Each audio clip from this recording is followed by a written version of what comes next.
This took place mid-July of 2020. I live in the city, but I often drive to my hometown, if you can even call it that. It's a grain elevator in the middle of a cornfield, just to get away from the hustle and bustle and enjoy some peace and quiet. I prefer to go on my hikes alone, sometimes with or without my dog, depending on what animals I'm trying to observe. This time I chose to go alone, so I parked my car at the river just a few miles from the woods that I wanted to walk through. There's something about being able to see everything illuminated by the moonlight and hearing the coyotes that makes me feel at peace. I'd finally made it halfway down the dirt road that leads to the woods. I stopped for a moment because I felt a whoosh of really cold air.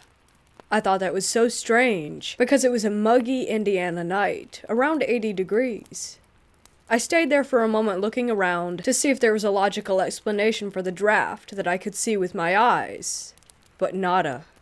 At that point, I looked directly above me and saw 3 baby raccoons trying to sleep on a branch just above my head. I remember thinking to myself, that's kind of odd, aren't raccoons nocturnal? But I just appreciated them for a moment and kept on going. I get another 500 feet down the road and whoosh, another burst of cold air. I stop again to try and figure out how that was happening. There were clear skies, 0 wind. I couldn't think of a good explanation. Before I had much more time to think on it, I heard something. To the right of me was a mostly unkempt hay and grass field, probably about knee-high at most. The moon was so bright that it was impossible to not get a good view of everything. I hear this rustling in the grass, maybe 20 feet away from me, and then it just stopped. I could see the animal now. I'll do my best to describe it. It was on all fours, but it appeared that it had the ability to be bipedal if it chose to be. I could see the nape of its neck, down to where the animal's back legs would be. The hair on its back was very strange. It had a large, thick mohawk ridge along its spine. From what I could see of the animal, I assumed that it had to weigh close to 100 pounds. Its steps were very heavy. Nothing graceful at all about it. The rest of the hair on the animal's body looked similar to that of a chimpanzee or some sort of ape. The 2 front legs were very powerful, had a broadly set stance. But the thing that messed with me the most was the sound. I'll never forget it. I was holding my breath, hoping I had just run across one of the many feral swamp dogs and that he would run off since they don't like people. I realized quickly that I was wrong. As I stood there staring, this animal started sort of loping, pacing into a figure-8 pattern. It did this for maybe 15 seconds, but it felt like an eternity. And then, the thing charged me. That's when it made the sound. There was something so wrong with its breathing. Forgive me if I'm being offensive, that's not my intent. But this animal sounded like someone who was trying to breathe but didn't have a nose, or some serious damage to its airways. It was like a snarl, growl, breath, all in one. I could hear it snap its jaws when it backed away from the bluff. This all happened so fast. Let me try to give more context. About another 500 feet away from where this happened, there's an old-fashioned settler's cabin. My first thought was to get there for safety, but before I could even make that choice, I heard a scream. Not a human scream.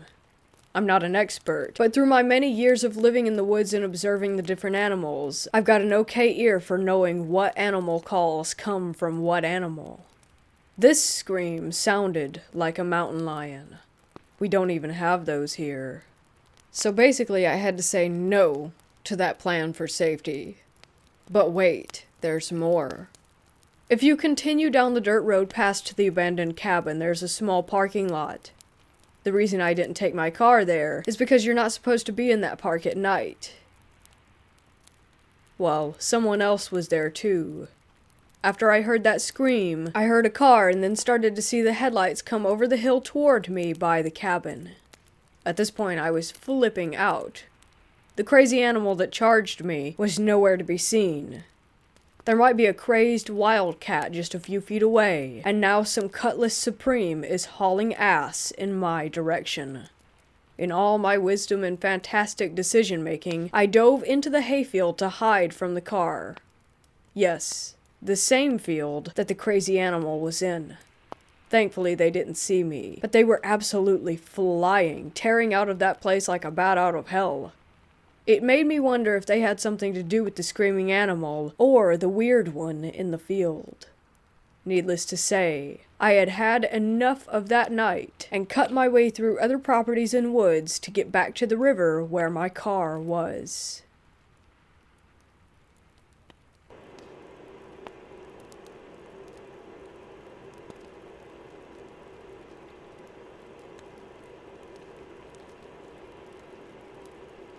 I've always had some kind of interest in the paranormal. As someone who grew up in a religious household but has always struggled with the concept of faith, I think what's always drawn me to it is the idea of proof. Proof of something beyond this life. Proof that death isn't the end. So I guess that's what set me up for this experience. This was 4-ish years ago on an October night.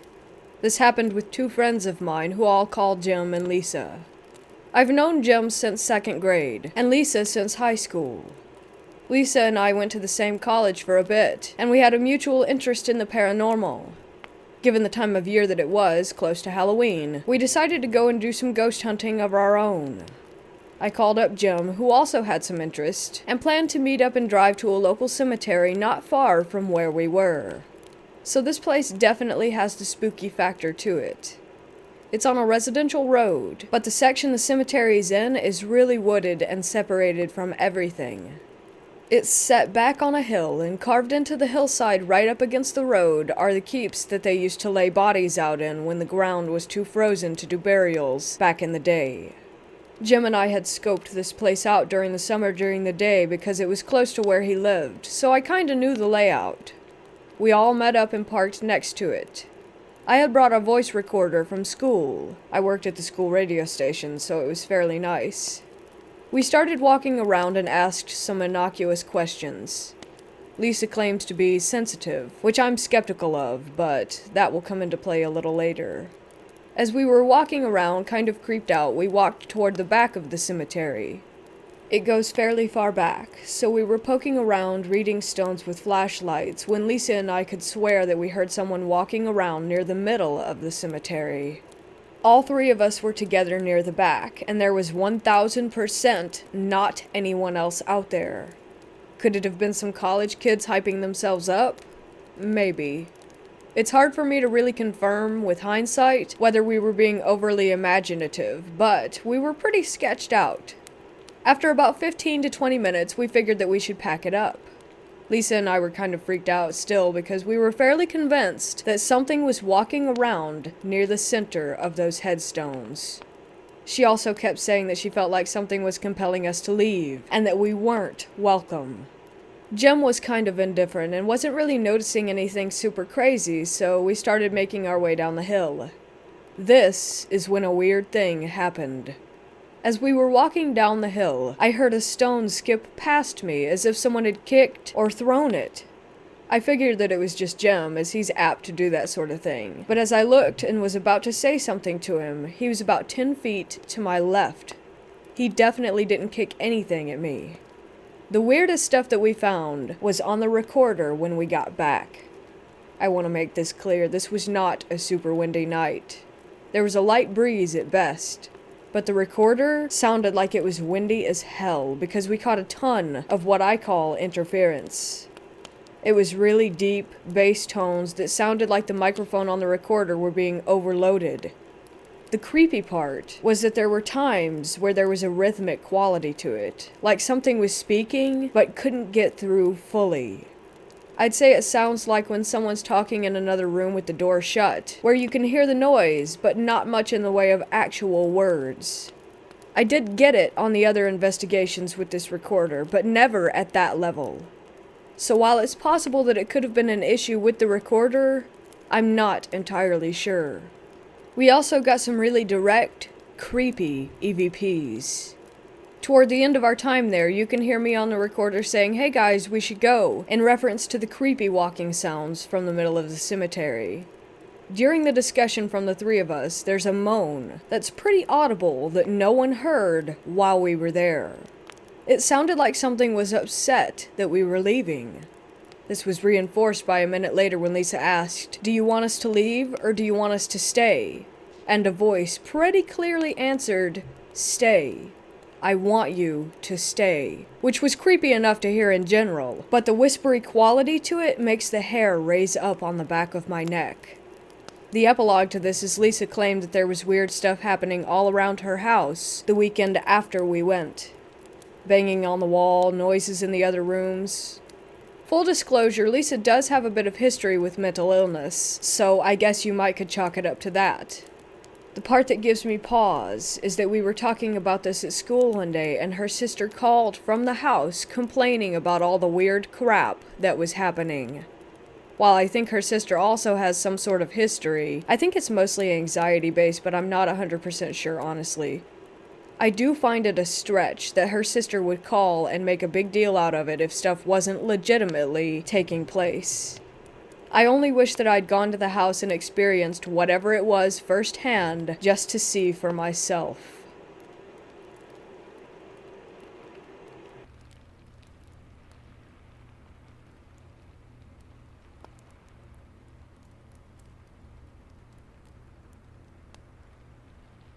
I want to preface this by saying that I generally consider myself to be a rather skeptical person, and have written off most of cryptozoology and paranormal stuff as straight up bunk until this event.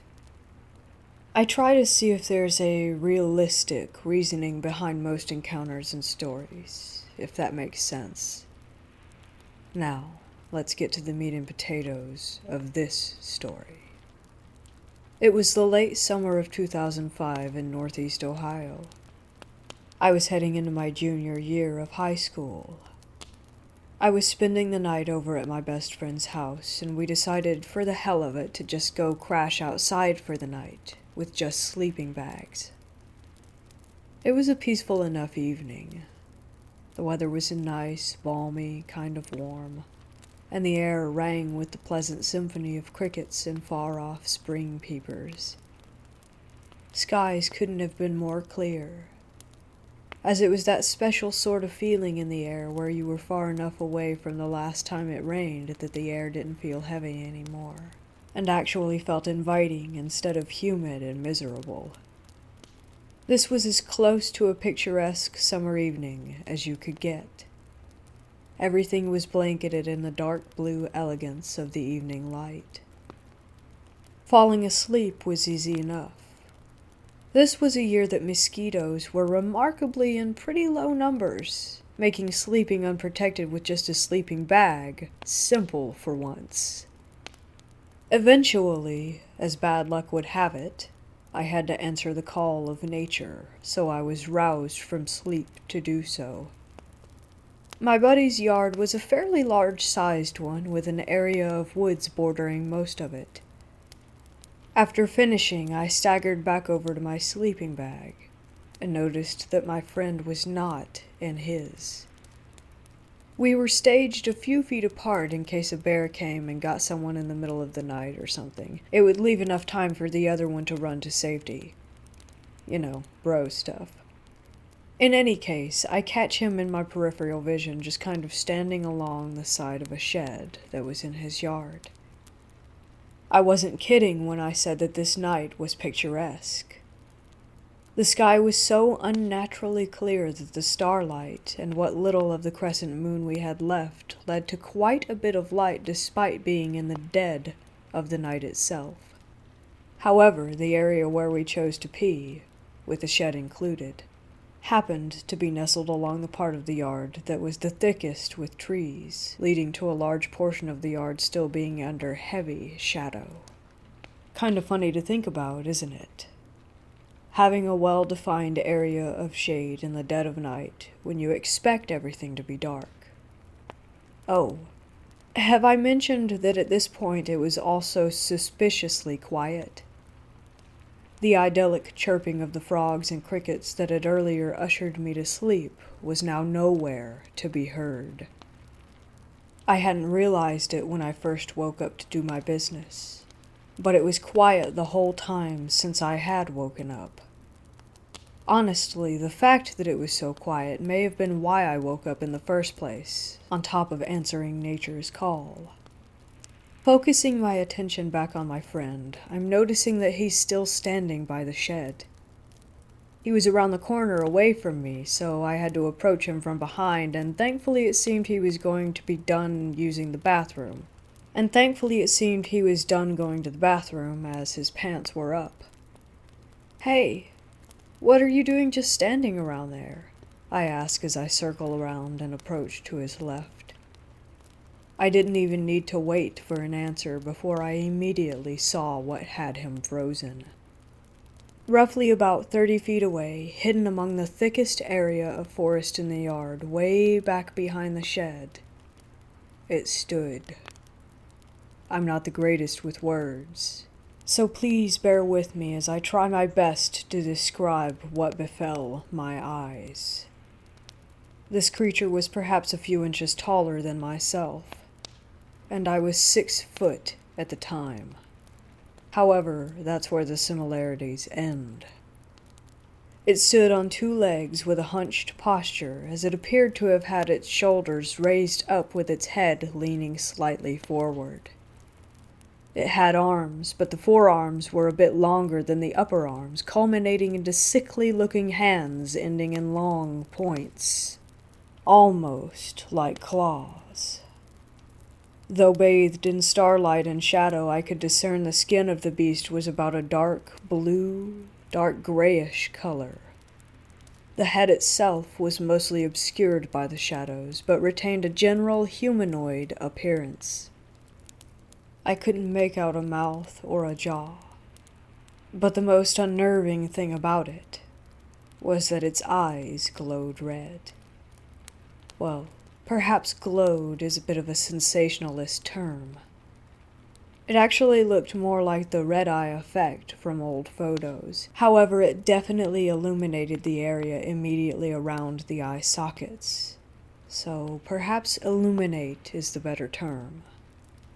This creature was so sickeningly frail and thin in build that there was no way it could have been a neighbor fucking with us, as it didn't even seem physically possible for something so thin to even be able to support weight on such a frame. And then it started moving. At this point, my fight-or-flight response told me to go screw myself, and I stood frozen in fear, just like my friend.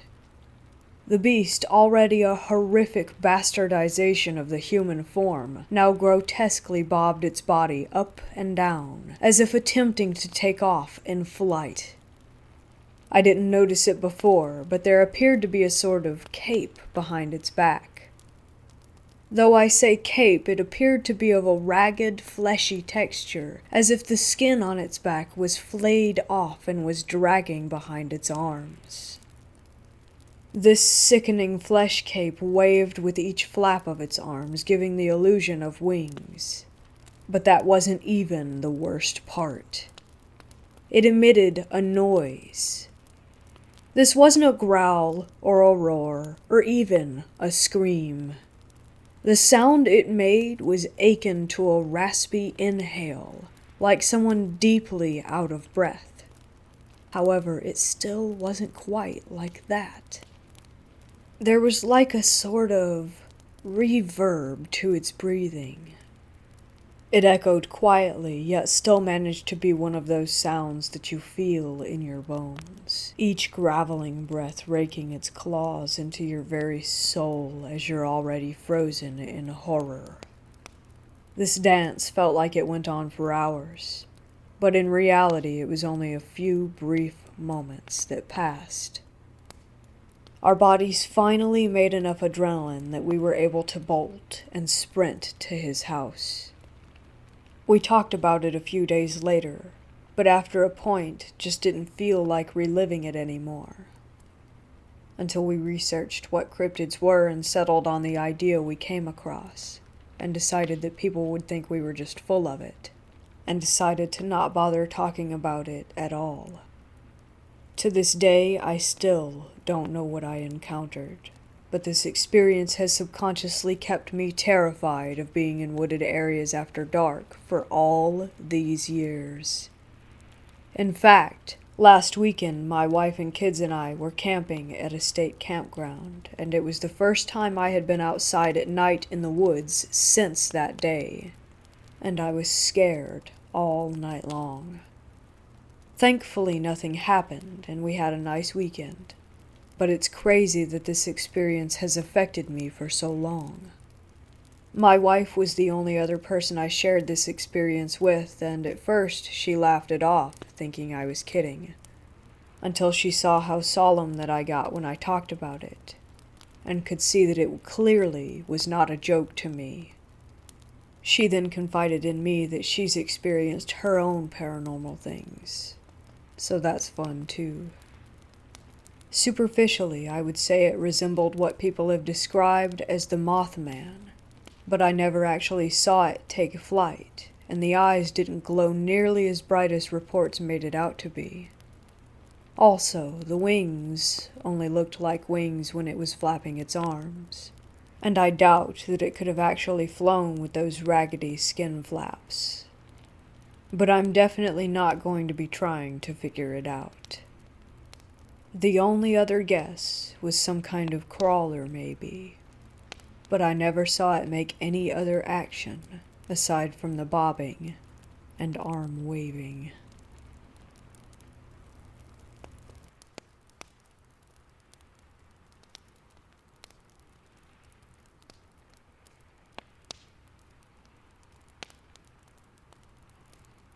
It was late summer, and my mom and I had decided that we should go out for a little spontaneous hike. We did our research, and found one trail that said it was a 4-mile round trip. Sounded easy enough. We got up early that morning, and began our trek. The entire forest had a horrible vibe. Even my mom picked up on it, and she's never been into any of the paranormal, etc. We had been walking around for hours, and this forest just seemed to get weirder and weirder. We had plenty of water and food, so I really can't say if we were just dehydrated or tired. We began to hear singing in the woods, and we just stopped and stared at each other. We had to be miles into the forest by now. Our step counter was saying that we had well surpassed the promised 4 miles.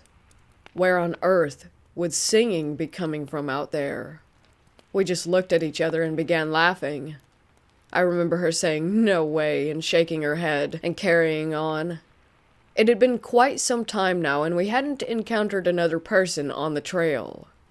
Suddenly, this man walking really fast surpasses us and rounds a bend behind a rocky hill so that we can't see him anymore. He said no words, just came up behind us and darted by. Again, me and my mom laughed and envied his athleticism until we rounded the bend ourselves to find that he was completely gone, out of sight. The path after that bend was fairly straight, and you can see far ahead of you, so there's absolutely no way he would have been able to clear that area that fast. This time my mom stops and says, "You gotta be kidding me." We're thoroughly freaked out after this. Eventually, we reached the peak, and after walking that long, you'd think that someone would probably want to stay there for a while and enjoy the view. Well, we pretty much got to the top, looked, and then left. We never discussed it, but I could tell that we were both uncomfortable and just wanted to leave. We were maybe halfway back through the trail, and the sun was beginning to set. We were moving fast. Our step counter said that we had hiked 10 miles compared to the 4 that we had initially expected. As the forest got darker, I began to hear leaves crunching behind us. I reluctantly turned and noticed that it was a buck several yards away. We hurried along as to not disturb it further, but then I began noticing that something was off.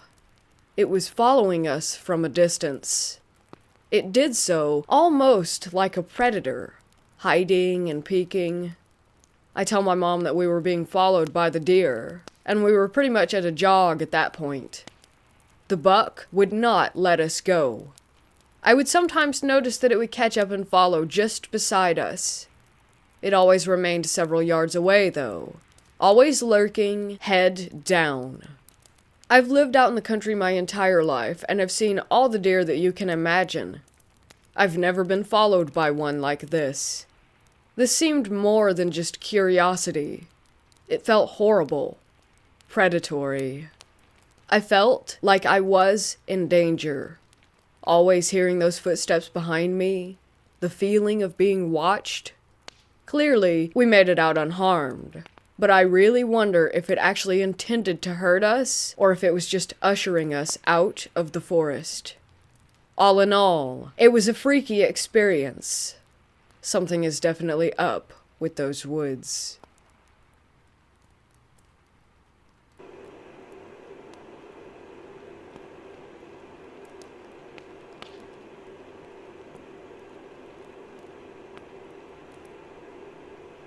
I'm going to preface this post by saying that paranormal experiences are not unknown to me. I have seen ghosts many times over my life, and my mom claims to have seen me playing with them as a child. She was a psychic medium, so I spent a good deal of my childhood around this stuff, but those experiences are for another time. This is just to assure you that I have had experiences with the paranormal before, and that what I experienced I consider to be abnormal generally, as most of my experiences up until now have been positive, or at least neutral. This was a few years ago in my very early 20s. I'm in my mid to late 20s now. I haven't had any paranormal experiences since a little while after my mom passed away when I was a teenager. I was starting to think the things I had experienced didn't happen at all. General denial. One night, on a whim, while driving around a suburb near my house, I managed to convince my boyfriend to come with me to the local cemetery. I was going through a bit of an edgy phase and thought that going to a graveyard at night would be cool. This is a cemetery in a big city, and it's extremely large. I didn't believe in ghosts hanging around in a cemetery, so I thought that it would be fine. I believed that ghosts usually hung around the places that they died, or places where they had unfinished business, and that it was very unlikely that they would actually be in a graveyard. It was sometime in October, but not Halloween. We got to the cemetery around 11:30 p.m. We had our phones with us and were using them as torches. We hopped the fence to the cemetery and began to look at all the graves, pointing out the most interesting ones and kind of just messing around. The place was completely deserted, as cemeteries tend to be at that time of night. We walked further and further in and entered a part of the cemetery where the graves were quite a bit larger and much older. By now it had likely been around half an hour. As we were walking down the path, my boyfriend commented that there was a strange smell lingering around, which was extremely weird, as my boyfriend cannot smell at all. He lost his sense of smell due to a bunch of infections and other problems with his ears and sinuses as a kid. I couldn't smell anything, and I have an above average sense of smell, so we both just shrugged the experience off as just weird. Later on, I was looking at one of the graves when my boyfriend shook my shoulder and pointed at one of the largest graves a few meters into the distance. I'm terrible at knowing where people are pointing, but this time I spotted it right away. It was a little girl, I'd guess around 11 or 12 years old. She had very dark brown or black hair that looked well cared for and quite long. She was sitting on top of the grave, with her legs dangling over the edge. At first I saw her wearing a lacy white dress, like a nightgown that a rich girl might wear. It looked old, but I'm no expert, so I couldn't tell you exactly how old, but maybe the 1900s, early 1900s? I looked away to look at my boyfriend, and when I looked back, she was wearing a different dress. All I remember is that it was red, because at this point I was super scared. Something about the entire situation felt wrong to me. I felt extremely fearful, and due to the fact that ghosts were very normal for me, this was extremely unusual. I would never feel unsafe seeing a ghost in the past. It was around this time that I noticed that the cemetery was eerily quiet. There were no sounds of bats, and there were a lot of fruit bats in that area. There were no other sounds of animals, and the air felt stale and stagnant. We just stood and stared at the little girl for what felt like an eternity, weirdly transfixed, and then we both ran for it up the path at full speed. I turned for a second to see if she was still there, and she was gone completely. It made me run faster, honestly, and the whole time we were both dead silent. When we got back to our car, we sat there for ages trying to work out what we had just witnessed.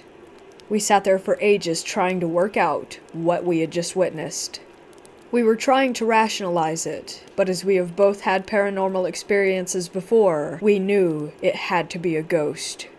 For a few months afterward, I felt continuously like I was being watched, and had frequent nightmares about seeing the little girl in our apartment.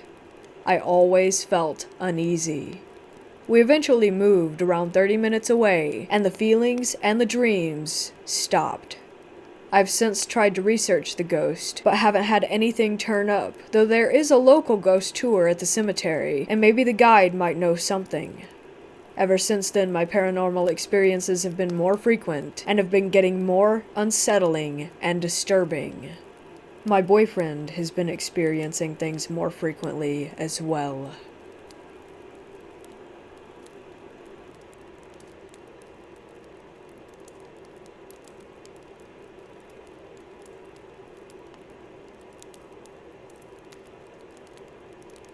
It was my last year of college, and after getting dumped by my first significant girlfriend the year before, I ended up involved with a woman who lived next door. It was not a healthy relationship for either of us, but I think we cared for each other despite not always being good to each other, and we somehow stayed involved for like a year. One morning, while we were brushing our teeth and getting ready for the day at her place, she mentioned a video assignment due in a couple of days. She grew up in a large city and was unfamiliar with the sleepy New England region that we went to college in, but she knew that I had gone to high school about an hour away and had family in the area, so she was hoping that I might be able to suggest somewhere interesting to get footage.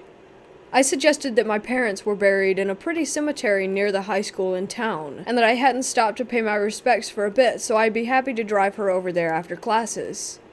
She liked the idea, and we agreed to meet up in the afternoon, grab some dinner, and go by the graveyard so that she could take her footage.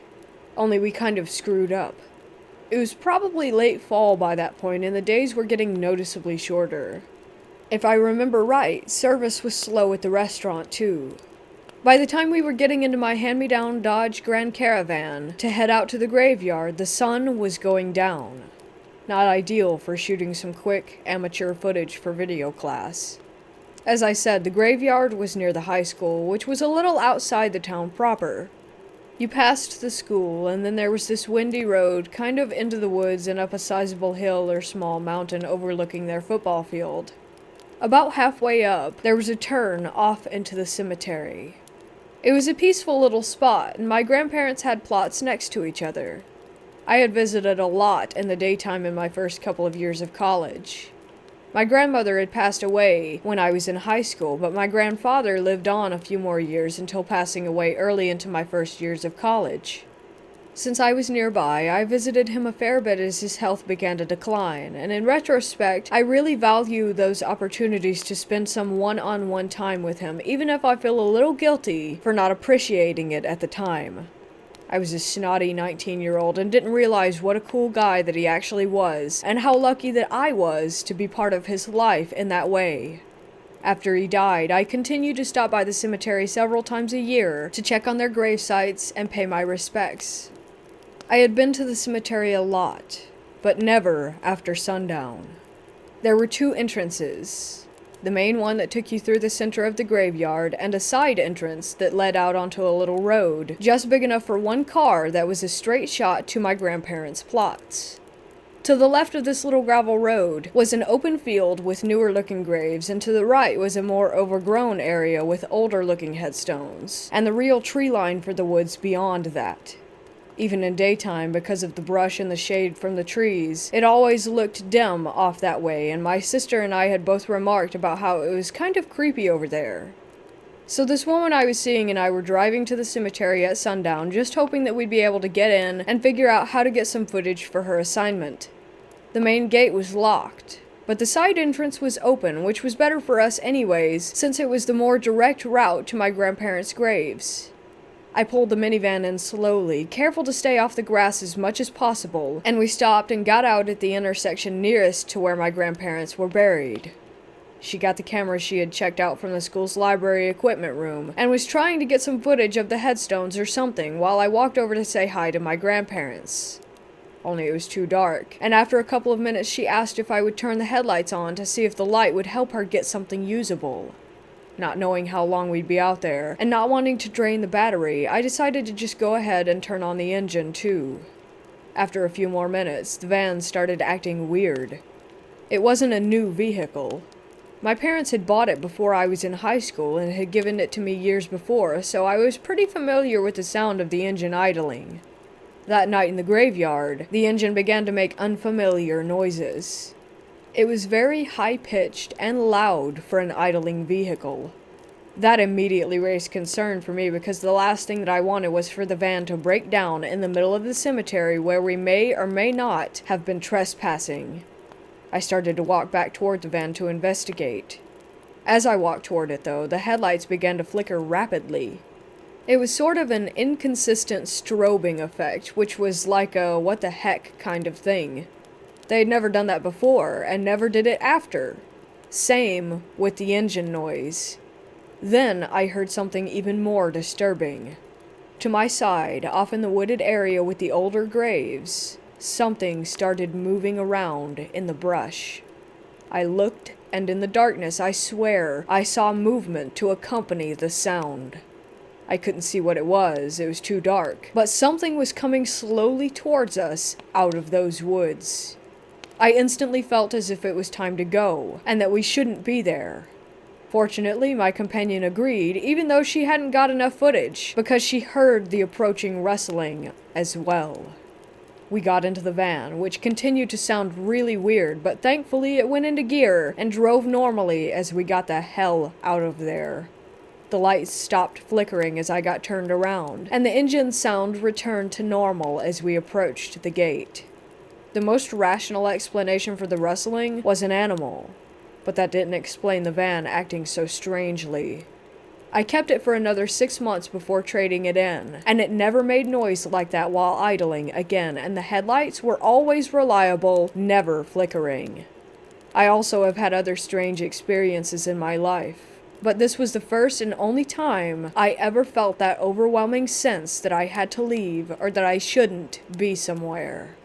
I can't help but wonder if both my sister and I had always thought that wooded spot off to the right was spooky for a good reason, and if I might have found out what that reason was had my companion and I stayed for a few more minutes that night.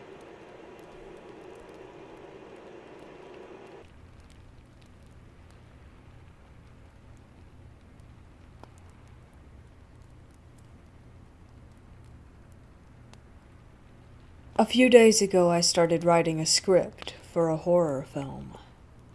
I was thinking about my experiences as a kid and what frightened me. The scariest thing that I remember is the first thing that came to mind, and also the most recent one that I can recall. When I was 7 or 8, in the middle of summer, I woke up in the middle of the night. I thought it was because I was cold, which was uncomfortably odd because it was summer, and my bedroom is upstairs and insulated. I moved my curtain aside to see if the window was open, but it was closed tight. While I was looking at the window, I noticed a man standing in the street. The street lamp was on his back, so I couldn't see his face, but he was looking toward our house. What I noticed was that he was very tall. I think now that he was probably around 6'7". It scared the crap out of me, so I pulled the curtain over the window and used the tacks from one of my posters to tack the curtain down, since the window didn't lock.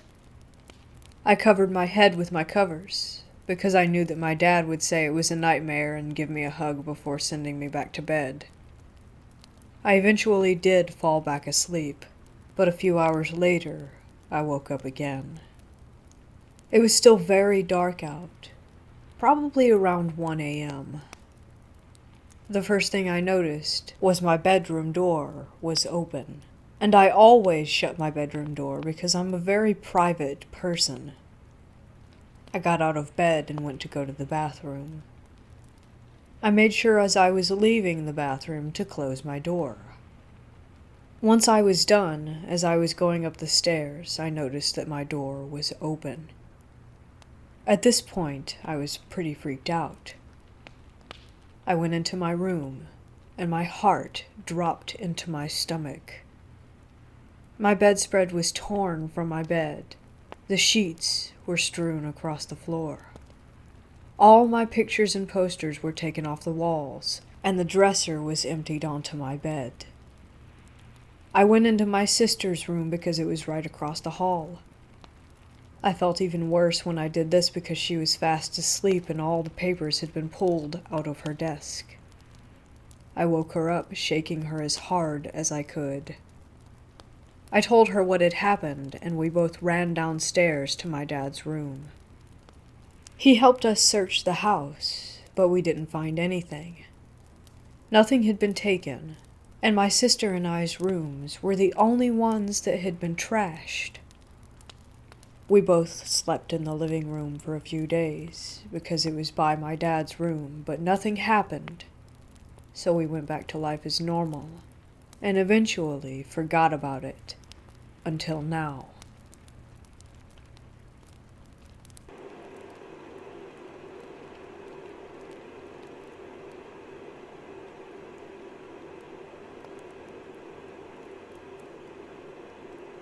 I live near one of the oldest cemeteries in Portland, Oregon. It's pioneer era. The oldest graves are from the 1850s and it's still active today, funerals all the time. Anyway, I go walk and jog through there pretty often. I usually jog a couple miles and then finish up with some wind sprints. There's a spot where it's straight for about 60 or 70 yards, so I'll do 8 or 10 of these things and then quit. The spot where I usually start running from is right near the grave of a young boy who was born in 1896 and died in 1902. I've done some research, and all of his family is actually buried in a different cemetery, so I always feel a little sad about it. His name is Carl, and it's weird maybe, but I talk to the kid's grave as I'm resting up between sprints. For whatever reason, that's the only grave in there that I've ever paid much attention to, and about the only one that I'd ever done any research on. Not sure why exactly. A couple weeks ago on Wednesday, I was doing my thing. I stopped at my normal spot, said hi to Carl, and instantly got this sickening feeling that I was in danger. I looked up at this tree, big old oak, branches around 1.5 feet in diameter. I was absolutely terrified, and I started running and got the hell out of the way. I was absolutely 100% sure that this branch was going to fall and kill me. I waited a few minutes, and came back over and started looking at this big oak tree and the horse chestnut right beside it. I couldn't decide which tree actually was going to fall, so I sort of blew it off as paranoia. Not really a credible premonition or whatever. The next day, on Thursday, I go for a run, avoiding that area.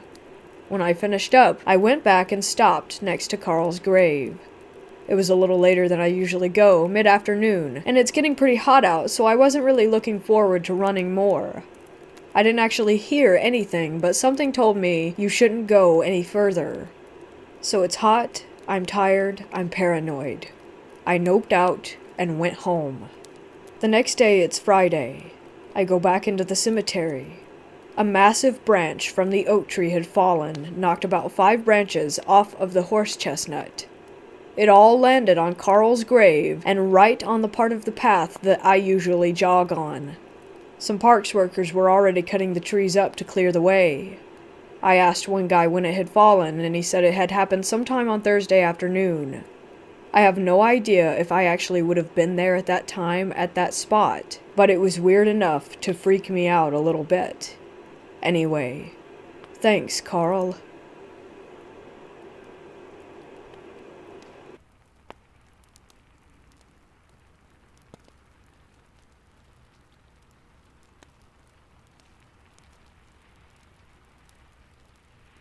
This began in January of this year. I live on the Front Range of Colorado, meaning that once the mountains stop, it's basically plains for miles and miles. There are a lot of small roads and strange dead ends around these parts, and one of these is a favorite of me and my friends as it goes a long way out from the main road with basically no reason for anyone else to be there. This privacy is great for any variety of teenage shenanigans. Back in January, I was high as hell in the back of my friend's car as we drove down that road, hoping to park at the end so that we could smoke some more. As I was staring out the window, I swore that I could see the silhouette of a tall, strangely proportioned person running alongside our car. It was far out in the field, and I convinced myself that it was just my inebriated mind playing tricks on me so that I wouldn't freak out. And I didn't tell my friends so that it wouldn't bother them. We parked there for a few hours, lights off, and then went home with nothing else amiss. This actually makes me want to die now. Tonight I was headed back out to that spot with my girlfriend, both of us in separate cars. My drive up was pretty uneventful, but there was some fog that made it pretty spooky. Once we parked, my girlfriend hopped into my car and was obviously super freaked out. Once I got her to calm down, she told me what had happened. On the drive up, she looked out her window and saw a tall, dark figure, exactly like what I had seen 11 months ago, but this time, it was just standing there, staring. As soon as she made eye contact with it, her car radio turned to static. She pretty quickly turned it off and hauled ass to meet up with me. I cannot stress enough how little she believes in the supernatural, so seeing her as freaked out as she was definitely left me a little uneasy. I helped calm her down, and then hopped out of the car to take a piss. I know, literally the stupidest move ever, but at the time, I hadn't remembered what had happened to me previously, and I really had to pee. While I was out there, I definitely felt like something was watching me, but I'm a generally anxious person, so I brushed it off, as I was only going to be out there for like 30 seconds. When I stood up and went back to my door, my girlfriend looked absolutely terrified, and she was staring over my shoulder, not at me. My first thought wasn't anything supernatural. We're both girls, so I assumed that some creepy rapist had crawled out of the grass and was standing right behind me, waiting to hurt us. When I tell you I flew into the driver's seat, I really mean it. My flight reflex took 100% over. I slammed the door, looked over at her, and yelled, "What?" As far as I could tell, there wasn't anyone there. She told me that she had heard faint, female voices coming from the grass, exactly like ours. We were in an open plain, so there was no way that it was an echo. Whatever was out there was mimicking us. The mimicry is what did it for me, and I knew that we had to leave ASAP, especially as I had deciphered my hazy memories of the last time that I saw whatever it was. I didn't tell my girlfriend exactly what was wrong, just turned around so that my headlights were on her car so that she could get out there quickly. Once we were safely away, I called her and told her my thoughts. We're both incredibly spooked right now, obviously.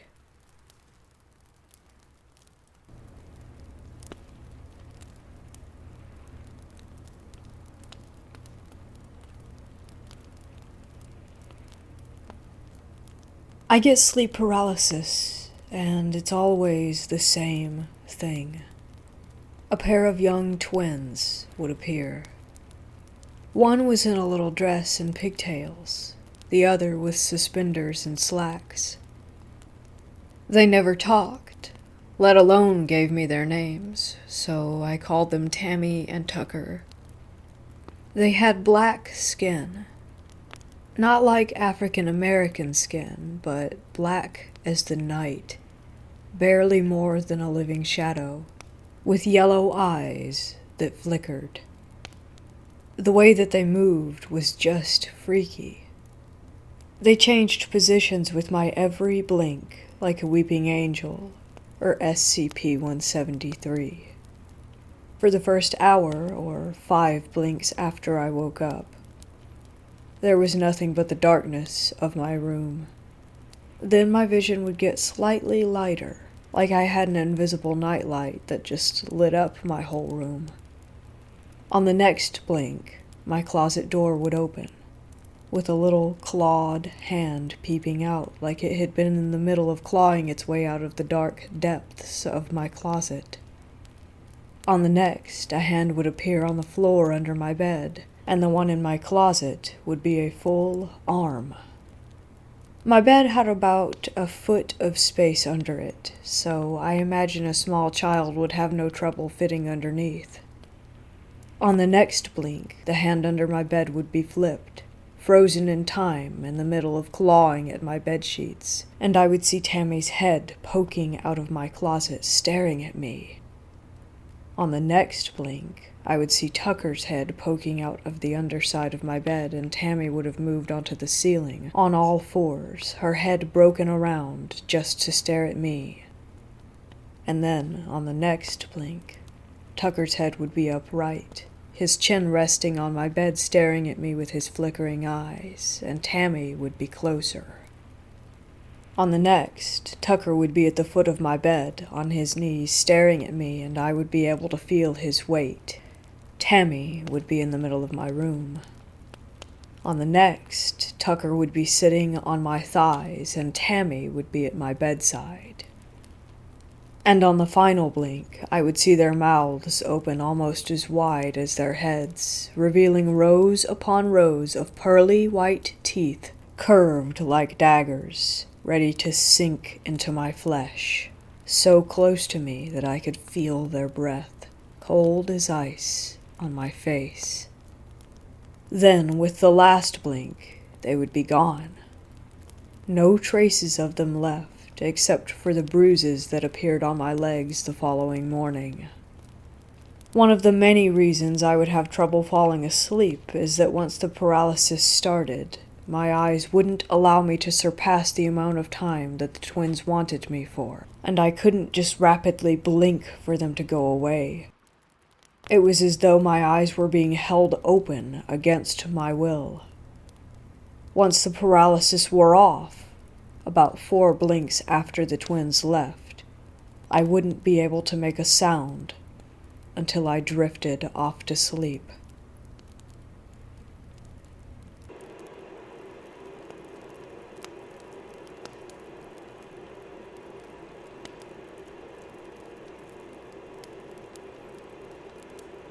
Moving from a small town to a large city at a fairly young age had to be one of the biggest adjustments I've ever had to make. I knew no one. I had no idea how different it really was. I had no reason to think about it before we had to move. Not only was the way of life much different, but so were the people and the experiences. There were so many more buildings, cars, and people in general. And the dangers that lurked only just began to come so real for me. I've always had strange things happen to me that couldn't be explained, but I would always just shrug them off. I would play it off as if I was just tired most times and making myself see things that were not really there. Besides, I had no one to talk to about these strange encounters, and I was a young teenager. Who would really believe these outrageous things that I would just seemingly come up with? The church-going family that we were just wouldn't allow for such nonsense. The Lord protects us from all evil, that kind of jazz. On moving to the city, I eventually got settled after some time of rebelling. I was your normal, typical teenager, and I was angry because I felt like I had been made to leave my friends behind. I got into a lot of trouble and fell into all the wrong crowds. The whole stereotypes that people have of teenagers. I seemed to allow myself to live up to that stereotypical standard. I knew that what I was doing was wrong, but I didn't care. I found myself in some sticky situations that finally led me to a friend that showed me that what I was doing wasn't getting me anywhere with my life. For this story, we'll call him Bob. Bob was an older man. He was, I would say, at least 12 years older than I was. I was 13 at the time that we met. He had moved in downstairs from us with a friend of his that my parents knew. We met while helping his friend move furniture out of his apartment to have his carpets cleaned. Fast forward some time and Bob and I became close friends. Yes, it was odd myself being friends with someone so much older than I was, but somehow it worked at the time. There was this cemetery that was up the street from our apartment complex. We would go there regularly to visit graves and help clean them and place flowers on those that were unmarked to show that someone still cared for these people. We would always go during the day. It was such a beautiful and peaceful place. There were many rose bushes, green grass, tall shrubs, and some really pretty water fountains spread out across this large piece of land. It was easy to just stroll around there all day and lose track of time completely. One day we came upon this one tall, mass grave that was unmarked. It was so old that the headstone was crumbling, and the lot that it was on was caving in and had a hole about a foot or so deep just underneath the concrete slab. We were both curious about it and would visit the grave a few times this one week. We weren't sure what it was about this grave that drew us back to it each time, but we visited this person quite often.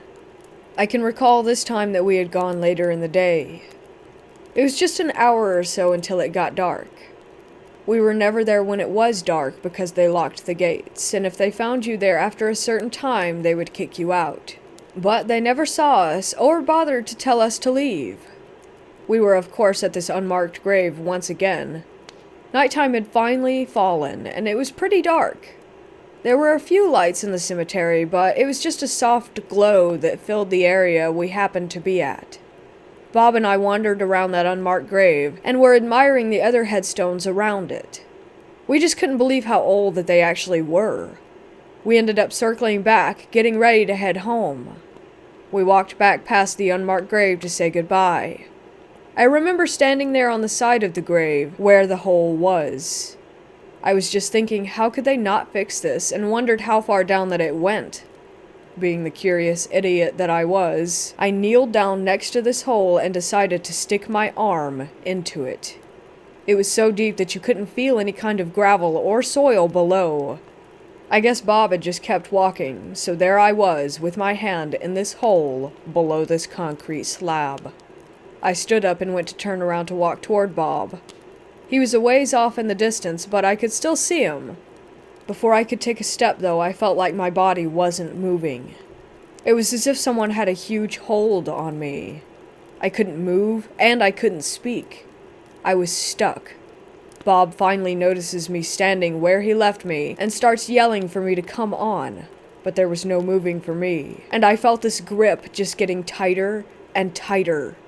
It felt like forever watching as Bob made his way back in my direction, going on about how he wanted to get home, how it was late.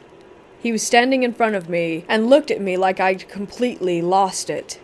He had been talking to me and asking me questions, and I, of course, could not move or make a sound. He reaches out to grab me to pull me along, and I didn't budge. As we stood there, he kept talking to me, seemingly thinking that I was messing with him, and he was laughing. Tears began to roll down my face. All I could think about was, how am I going to get this thing to let me go? Did I make it mad? I just kept apologizing in my head, saying how sorry I was for disturbing them, and that if they let me go that I would never bother them again. I'm assuming that they must have known that I was sorry for what I did. I drop to the gravel, and I quickly bolt up and take off running. I ended up leaving Bob behind. He came knocking on my door the next day to ask what happened. I had no idea how to even explain what I had experienced.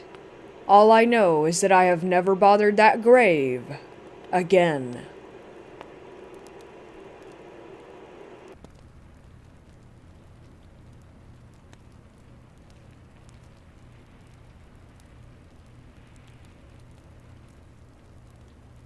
My friends and I used to camp a lot in the El Dorado National Forest.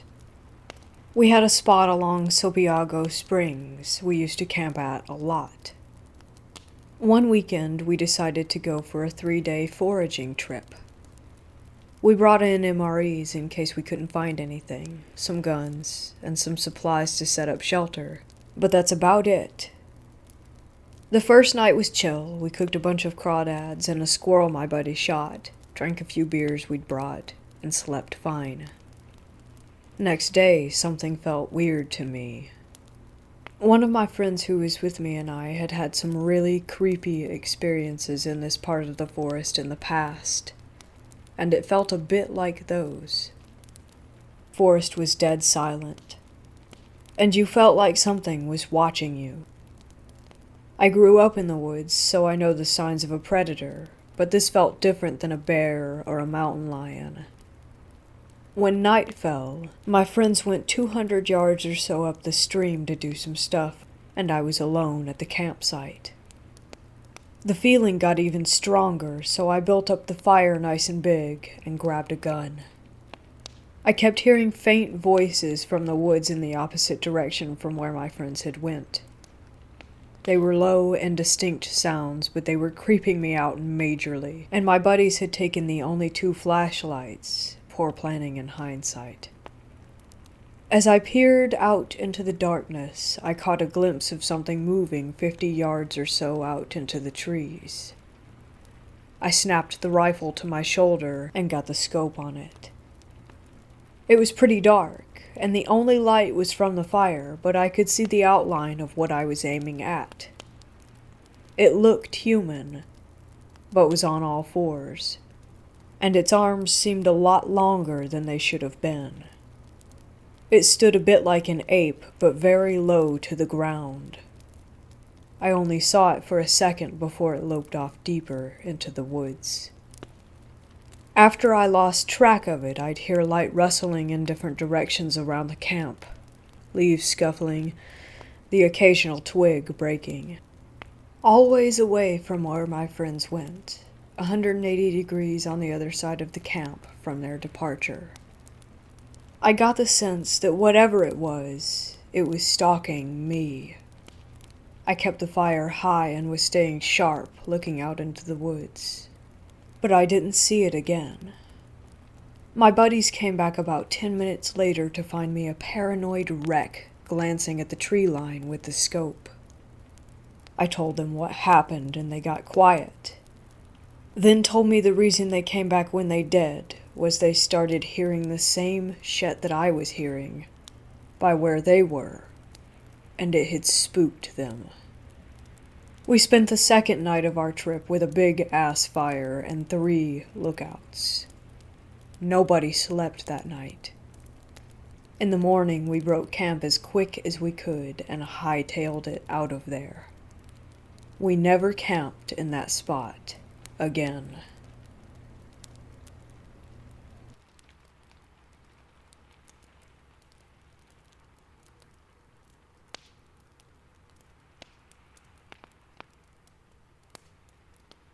Say their name and it will kill them.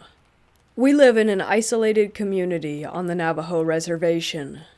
My aunt and her 2 brothers were home alone, while my grandparents had left for the evening to attend a chapter house meeting. They were in the house, and like many people from the reservation, they didn't have electricity. It had been dark outside for about an hour, and my aunt and uncle were getting ready for bed. Outside they heard noises, as if someone were moving things around the house. My oldest uncle went to look out the front window, and saw a large figure out by the truck. This was immensely out of the ordinary, because the closest neighbor was miles away. Whatever it was, opened the truck door and began to dig through the personal items that my family had left in the vehicle. My aunt and uncle were frightened by the sight and knew that they should take action. They took out their rifle and steadied themselves to hold it up. They flung open the door and aimed the gun at the dark figure. The figure turned and began to walk toward them, totally unfazed by the weapon. My uncle pulled the trigger, but nothing happened. The figure drew closer, and my aunt began to smell something like a rotting corpse. It was so strong that it made her gag. My uncle continued to pull the trigger with no luck, and the figure came closer and closer. Off in the distance, headlights were coming up the road. My grandparents were returning. The figure looked toward the lights and started to move away and tucked itself behind a tree near the house. My oldest uncle ran toward the truck with the gun. My grandfather got out of the car and my uncle pointed to the tree. This thing was poking out its head to observe what they were doing. My grandfather ran into the house and over to the stove and grabbed a handful of ashes and rubbed over the gun and placed an ash-covered bullet into the chamber. He walked out onto the porch and fired toward the tree. Whatever that thing was didn't expect the gun to go off. The gunshot echoed, and the dark figure began sprinting. My grandma chased my aunt inside, and my uncle and my grandfather went after it. There weren't many roads or paths, so as my grandfather and uncles chased the figure, the truck was bouncing and the headlights were not fixed on one particular spot. My uncle swears that whenever the headlights would hit the figure, he saw a woman, but not only that. Whoever it was running on all fours like a bear. My grandfather eventually stopped the truck, and as they neared the ditch that drops about 20 feet, he got out and began to yell in Navajo. My uncle says that he was yelling out about a local woman. He yelled that he wasn't scared, and that he knew it was her, and to leave his family alone. A few days passed, and there was news that the woman that my grandfather had yelled about had passed away. I've always been told that if you know who the skinwalker is, say their name, and it will kill them.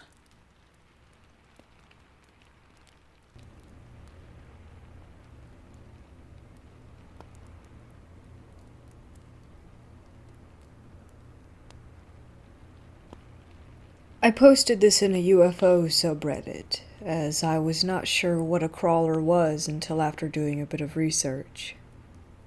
There's a possibility that what I saw that night may have been a crawler as much as it could have been an alien. I never saw a UFO, but I saw an entity mostly associated with UFOs. I grew up in the USSR, in now northern Belarus, until I was 13 years old. 37 years ago, my mother and I saw an entity outside looking in at us through the window.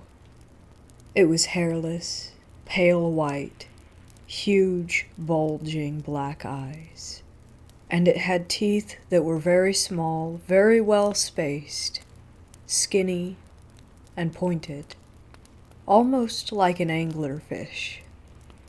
We hid for hours until we heard my father return home. We both looked out to see the being stand up from behind a wall. It was much taller than a human. It was hiding back there behind that wall, and I believe that it was waiting for us to come outside. My father drove up the driveway, and we saw the silhouette of its body from the back. It was hunched over, staring at the car. My father saw it in the headlights, and what it looked like, perfectly. He drove at it, and it ran away into the brush around the house. It never made a sound. It seemed smart but cautious, and the overwhelming feeling that I got that night was that it was vicious and violent.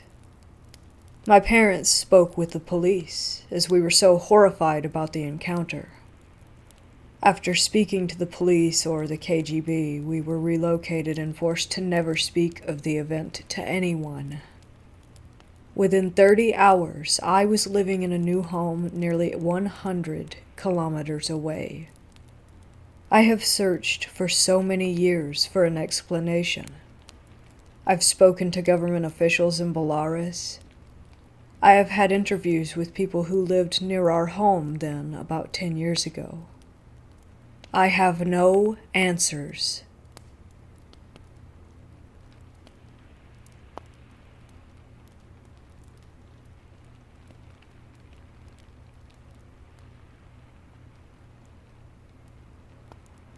I used to live on a large property with a lake, 29 acres of land and heavily forested. I was playing. I was about 11 or 12 at the time, outside by myself right after the sun had set. I believe this was in the fall, so there were barely any lights to see outside, maybe except for a light on the house about 50 feet away from the swing set that I was on. Behind the swing set were really tall trees. Not many new or sapling trees were anywhere near. I know specifically that there were no trees short enough to have some owl or animal sit in them, because all the trees, pine trees, were mature and taller than my 2-story house. My mom came out to tell me that dinner was almost ready. When she did this, she turned on the outside light on the back porch, illuminating the area so I could see. I was still on the swing set at the time.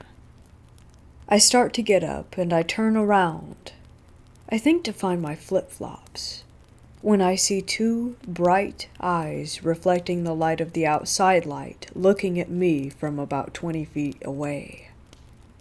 The eyes were well above any average human size, about 7.5 feet off of the ground, and they were large. I stopped, stunned and really scared. I was familiar with the woods right behind the swing set, and I knew something unnatural was looking at me. I couldn't see the body, but the eyes looked at me and I tried to get an understanding, and I thought of something massive and humanoid. Bigfoot. Remind you that no animal could have levitated on that spot longer than 5 seconds. Even then, there were no perches or anything there to suspect critters. So to end my experience, I ran inside, locked all the doors, and couldn't think straight for the next couple of days. Let's just say I never played outside on that swing set after sunset ever again. I still think about this, and it chills me.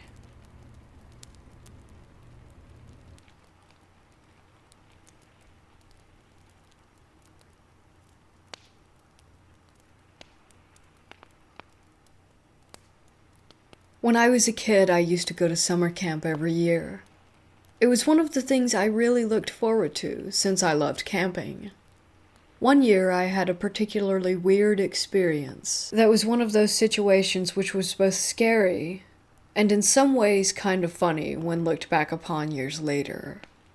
When I was 14, I was assigned to a cabin with several other boys, like in other years. A couple I knew from past years, a few I didn't. One particular boy was a guy named Wade. He was kind of off in an almost but not quite nerdy way, like the kind of guy who liked to play sports but also liked D&D and would fire off random trivia. He was there with his fraternal twin brother, but because of some snafu on the part of the camp, they had been assigned to different cabins, even though siblings who were close in age were normally assigned to the same cabin, barring a specific request otherwise. We had bunk beds in the cabins, and each chose our bed early on. As fate would have it, I got the bottom bunk, and Wade wound up on the top. That night, when it came time for bed, we all turned in. I had a bit of trouble falling asleep, still being a bit wound up from getting to be at camp again. About 20 minutes or so after we'd all gotten into bed, the unmistakable sounds of a guy masturbating started coming from the bunk above me. Now, at that age I masturbated too, so I wasn't one to hold it against anyone else for doing the same thing, but Wade was, well, not really going to town, but he was making no effort to keep quiet about what he was doing. He went on for several minutes before rather obviously reaching his, climax, after which things got quiet again and I soon fell asleep. The next morning, after we were all up and making our beds, I noticed that Wade was the only one not around, so I made an admittedly crude joke to the other guys about how he'd really been having fun the previous night. The others all looked at me in confusion, and one asked what I meant. I commented once again about how Wade had been quote-unquote pleasuring himself rather loudly after we were all in bed, making a gesture of masturbating. Everyone still looked puzzled, and I said, "Surely at least one of you must have heard Wade getting his rocks off." After a moment, one of the other boys said that at the last minute, another camper in Wade's brother's cabin had canceled, and since a spot was thus available in that cabin, Wade had moved over there the previous afternoon. He'd never even slept in our cabin. Baffled, I looked up at the top bunk to see just the bare mattress, and glancing down to where Wade had dropped his stuff the previous morning, I noticed that his stuff was gone. I was now as confused as everyone else had been a few moments before. If Wade had never been up there, then who had been masturbating above me the night before? The other boys laughed and accused me of dreaming the whole thing, but when I later mentioned it to one of the counselors there, he grew quiet for a few moments before saying that there had been a story going around the camp for many years of a teenage boy who had drowned, and whose bed had been the one above mine. As the story went, his ghost supposedly haunted that cabin, but the counselor, like many other people, had always dismissed it as nothing more than a story told around the campfire. Until now. Granted, I don't know that I hadn't actually fallen asleep and just dreamed the whole thing, just like my cabin mates had accused me of doing. I know it sounds absurd. Who ever heard of a masturbating teenage ghost? But it seemed so real, I'm sure that I was wide awake when it happened.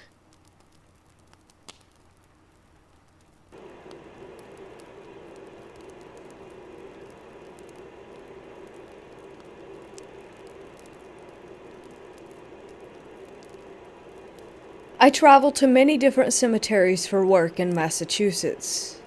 I'm a grave salesperson and go to these cemeteries on an as-needed basis. One day I was finishing up a sale and decided to use the bathroom in the tiny office shed in the back of the cemetery. The door to enter the office was locked, but the bathroom door was broken and wouldn't close all the way. I didn't care that the bathroom door wouldn't really close because no one was coming into the office anyway. It was late, and all the groundsmen had went home for the day. Just as I was finishing my business, the bathroom door slams shut, and since the knob was broken, the door just bounced and swung open. My first reaction was that someone had entered the office and the air pressure had sucked the door open. I run out and see that no one had come in. There were no open windows to cause a breeze. This door just slammed and opened all on its own. I was shaken up, but I still had some paperwork to complete. I acknowledged that there may be a presence in the room with me, but I didn't want to appear frightened of it. So I sat down in there for a few minutes and took my time finishing my work. Nothing has happened there since then, but I always acknowledge the entity as if it's watching over the place.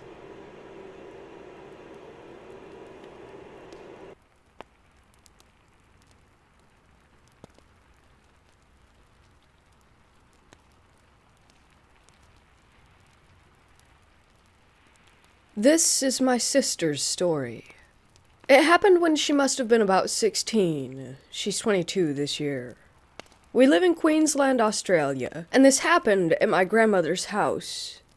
Her land is quite big. There's about 7 acres for the area, considering that this happened right in the middle of a very well-populated suburb. Her house is right next to the school that my sister went to, like jump the fence next to. There are 3 houses on my grandma's street. I put street in quotations because it's basically just one giant driveway that my grandma lives at the end of. The neighbor's backyard is visible through some light trees at my grandma's front yard. The reason I explain this is because from reading a lot of skinwalker stories, this doesn't seem like the typical setting. It must have been about 8 p.m. during winter in Australia, so it was pretty dark. She was dog-sitting my grandma's 2 very little dogs, Ruby and Crystal, for the weekend. She let them out to go to the toilet and kept an eye on them because they get distracted pretty easily. She called the dogs and only Crystal came running to the door. There's a dim light that illuminates the porch, but not her yard.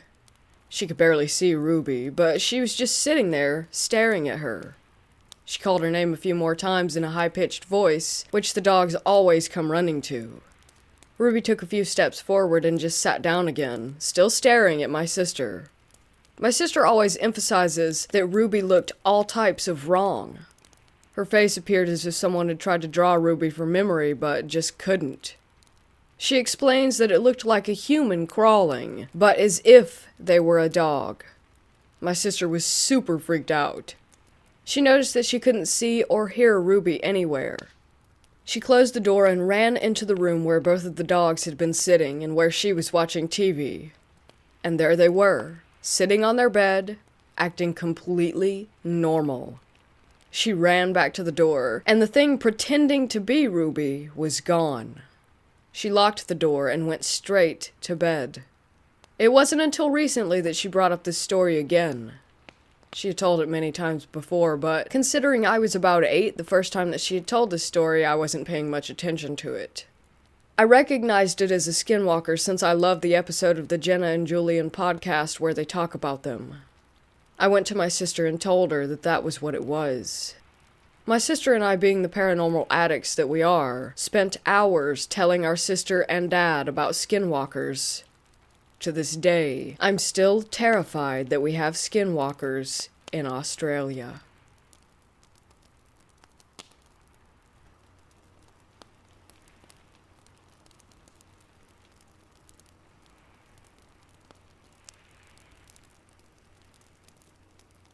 The scariest night of my entire life was a close encounter with a, later confirmed, murderer when I was camping with my boyfriend in the mountains.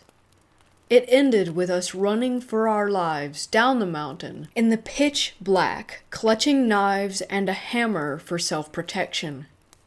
It was at the end of 2018, our first getaway together as a couple. We went to the Appalachian Trail in Virginia. We were naive. We thought it would be more romantic to camp out as far off the beaten track as possible. We walked really far into the wilderness and got to a spot where nobody passed us all afternoon. We were making s'mores over the campfire after it had just got dark.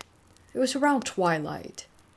All of a sudden, my boyfriend, who has 20/20 vision, saw a man approaching us slowly. He was creeping up. At first, we thought it was a park ranger coming to tell us to put out our campfire. I began to hide the weed, thinking that this was our biggest concern. My boyfriend called out to him, "Hey, can I help you?" We thought it was weird that he didn't have any kind of light on him. He didn't have any camping bag, nothing for camping. Why was he out here so far with no gear at night and no light? He sped up after my boyfriend called out and came right at him. He had this strange look in his eyes, absent, blank, off. He didn't answer my boyfriend, just kept walking right toward him. Red flags were going off at this point. When my boyfriend realized it wasn't a park ranger, he quickly put his hand in his pocket where he had concealed a knife. He made it clear that he had a weapon. It was only after my boyfriend did this that the guy acknowledged us. He muttered something like, "Oh, I was just wondering if y'all were having a party." Remember, we're miles away from a single soul. And it was beginning to get dark when he began to approach us slowly without a flashlight. He had no camping gear once again, just a tiny drawstring bag on his back. After he asked what we were doing, we didn't give him any response, but instead asked him what was going on. Again, he didn't answer. He just looked past my boyfriend towards the site. It was windy, so we had put up a tarp to shield ourselves. This also meant that the guy approaching couldn't see how many people were actually at our site, so he actually asked how many people were there, and began to circle our site to check us out. He asked again if we had any other people with us, and again my boyfriend didn't answer him. He carried on circling around. Now bear in mind, we had set up our camp on this crazy steep hill. It was the only spot for miles that was possible to put a camp. However, he told us that he was going to set up camp nearby. He proceeded to walk off in a direction straight up the hill. We knew for a fact he couldn't put a campsite there because of the terrain. Remember, he had no light and no bag with no camp gear. Nothing. We were silent. We listened to his footsteps on the leaves as he walked up the hill in this direction, completely off the path. He kept going for about 30 seconds, and then his footsteps stopped completely. He just went still. Totally silent.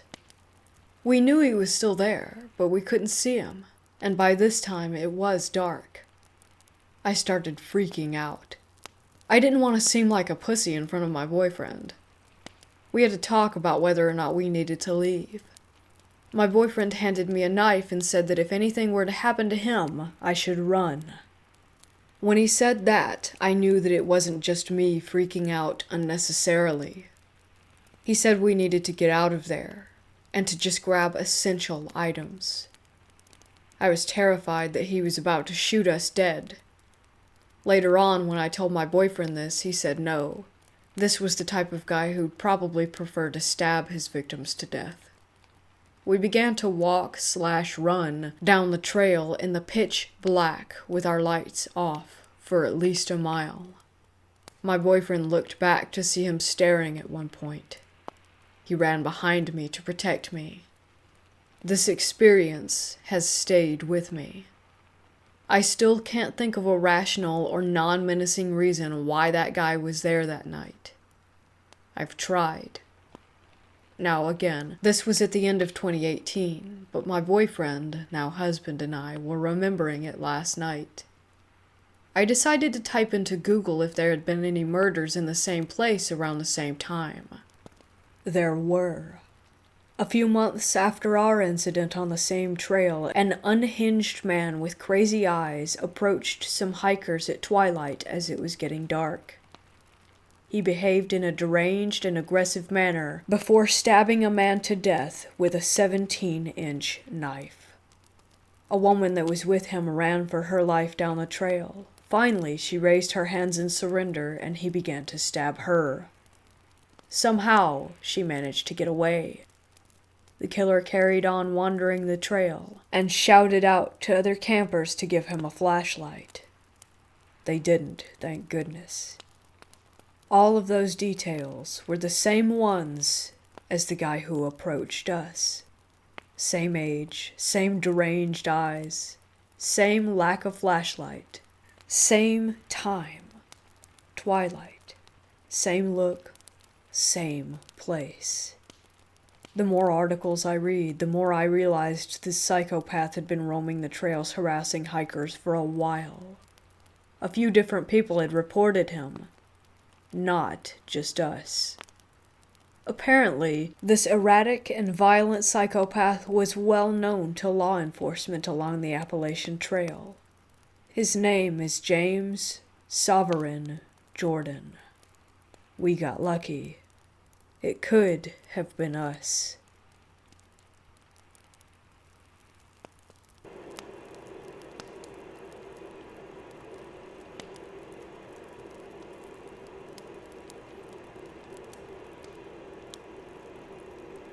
The story I'm about to tell happened when I was little, so basically it's my mother's and my uncle's version of it.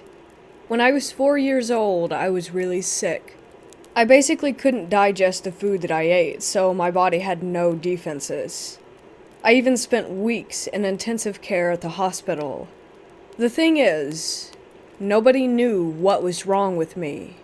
For a year, 3 different doctors were trying to figure out what was happening. They made me do a lot of tests, even for rare conditions, but they were always negative. My mom was completely desperate. In her own words, "You were gonna die before I could even figure out what was taking you away." One day, my mom was with me at my uncle's house. He's my dad's brother, and he lives with his wife and the mom of his wife, who was like a grandmother to me. So this old woman told my mom that she was beginning to think that I was possessed by a spirit. I live in a place with a lot of esoteric beliefs and traditions, especially followed by the old people. She asked my mother if she remembered going to the cemetery while she was pregnant with me. At that moment, my mother remembered that she had gone to bring flowers to her father's grave on the day of All Saints. There's a legend here that if you go to the cemetery while you're pregnant, or with a newborn baby, the spirits will try to possess it so that they can get to live again. My mom and uncle threw me into the car to take me to a church known for such cases. They said that I was screaming and crying the whole way in the back of the car. "Let me get out, I don't want to go there." I didn't even know where we were going, or why, since they didn't tell me anything. My uncle was driving, and suddenly, we hit a traffic jam.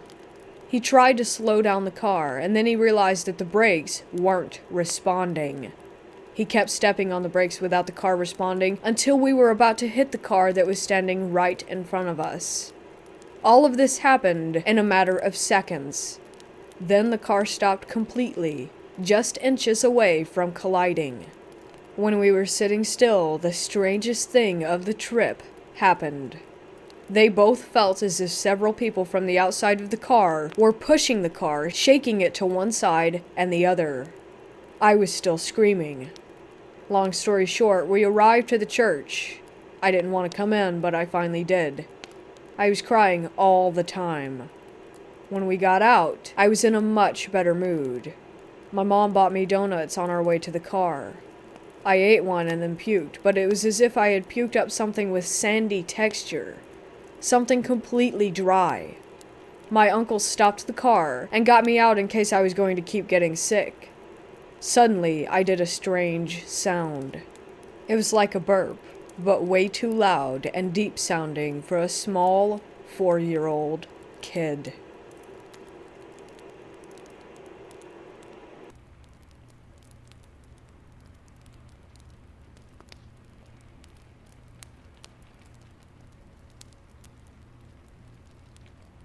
I work on oil rigs. I have ever since I was 20, and I'm 33 now. In 2007, I was working for Nomad Drilling. They have since sold out to Patterson, and we were drilling in the Haynesville for natural gas. Anyone who works on rigs knows that the work can take you way off the beaten path from what normal civilization is used to. Some places, you're on ranch roads for an hour before you reach the location, and others you're driving on roads canopied by trees in the backwoods of Louisiana. This happened to me in the latter. We were rigging down after finishing a well, and we were on our last night of the 7-day hitch. About halfway through our 12-hour tower, we had pretty much finished, and were making sure everything was tied down securely for the rig move. We killed the light plants, and the driller let us knock off early.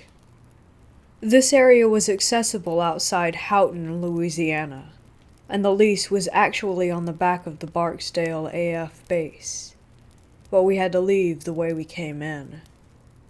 Driving home at 2 a.m. seemed pretty normal at first, and I made it to the blacktop with no issues. The blacktop was still canopied by trees, and other than the lights from my truck, everything was pitch black. Out of nowhere, still basically in the middle of nowhere, this thing appears almost close enough to get hit on my driver's side. Okay, weird. But even more strange, he was leaning at what I swear was an impossible angle for someone to not tip over. Its hands were stretched, reaching towards my truck, and what I could see of the face was morbid and twisted. The hairs on the back of my neck raised, and I gasped it to speed back closer to society. It was about a 2-hour drive home, and I felt off for the rest of the trip. More oddly, I was working over on a separate occasion with one of the crews that work when I'm home, and another hand was talking about a very similar, if not identical, experience. I don't know who or what I saw, and the face could have been a blur from relative distance, speed, and the time I actually saw them. But who is out that late, and why? If someone was broken down, I could see them trying to flag me. But this didn't seem to be the case here.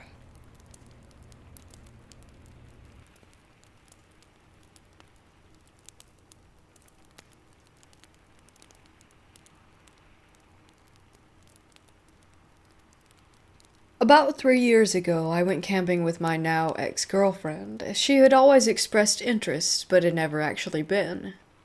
The spot we went to is in the Huron National Forest, and is my go-to trail camping spot, as it's hidden deep in the forest, and the access trail is close and easy to get to, for ATVs, etc. My family has been going to this spot for about 6 years, and my friends that introduced me about 10 or so years. We went for a weekend trip, and I'm glad we didn't go any longer. When we got there, everything was going well, except we did notice a group of people that were hanging out next to our campsite, but they were just stargazing, and soon they left. Then around midnight is when the weird stuff started to happen. At first it sounded like someone was laughing at us, but the laugh never ended, and got very high-pitched as it just kept going. After a while we both got kinda scared and went into the tent to try and sleep. And that's when the laughter/noise moved up higher, and then started to circle the campsite. After a while of that happening, it just suddenly stopped, and then started again around 3 a.m. When it started again, the fire was going out, so I went to stoke it with my shotgun in hand, and turned on my flashlight to see if maybe I could see any coyotes or something around the campsite. But I didn't see anything or hear any movement. This went on until 6 a.m. and then stopped. And then finally, we were able to get some rest. After we woke up, we checked around the camp and didn't see anything out of the ordinary, so we packed up. Once we were packed up and good to go, I tried to start my vehicle, and it was completely dead. That really freaked me out, as I'm always paranoid about leaving things plugged in that kill the battery and make sure that everything was closed. Yet somehow, the battery still died. I was able to get a jump from AAA. After that happened, I told my friend, who had shown me the campsite and also has a cabin in the same forest, roughly 25 miles away from that particular campsite, about what happened, and he got freaked out. He told me about 2 incidents. One at the campsite, and one at his cabin. At the campsite, he stated that one night after we had all returned from trail riding and went to bed, he stayed up to hang out by the fire and have a few drinks. While he was hanging out, he was just looking off into the distance, and saw a pair of eyes up in the trees looking directly at him. He described them as being bioluminescent. He flashed his high-powered flashlight at them, but there was nothing there. And as soon as the flashlight turned off, there they were again, looking right back at him. So he packed up and went right to bed. He didn't tell us because he didn't want to scare us. At the cabin, he was hanging out with his brother, and they were both just chilling by the fire outside, when again they saw a pair of eyes looking at them from a trail that leads into the woods. They stated that at the height the eyes were looking at them from, whatever it was, had to be 7 foot plus tall. They started shooting at it with their rifles, and the eyes disappeared, but once they were gone, they reappeared and were closer. At that point, they were both freaked out and got back into the cabin and did not leave until daylight.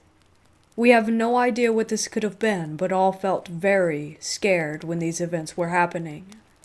After we talked about it, one of the brothers thinks it's a Wendigo. I don't really know what that could be, but I haven't been that terrified since.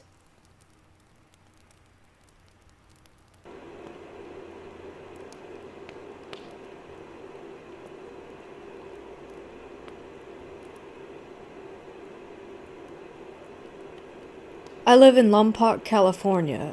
I also live across the street from the cemetery.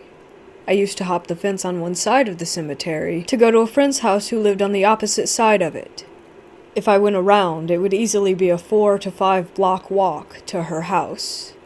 The keeper of the grounds who lived there called the cops on me several times, so I stopped. I also have been driving for years now, so there's no need anymore. Anyways, on one of my walks, I noticed a tree house in the cemetery off to the side. It was in a trench in a deep wooded area. There's been a few nights when I've gone and hung out inside of this treehouse with a few friends.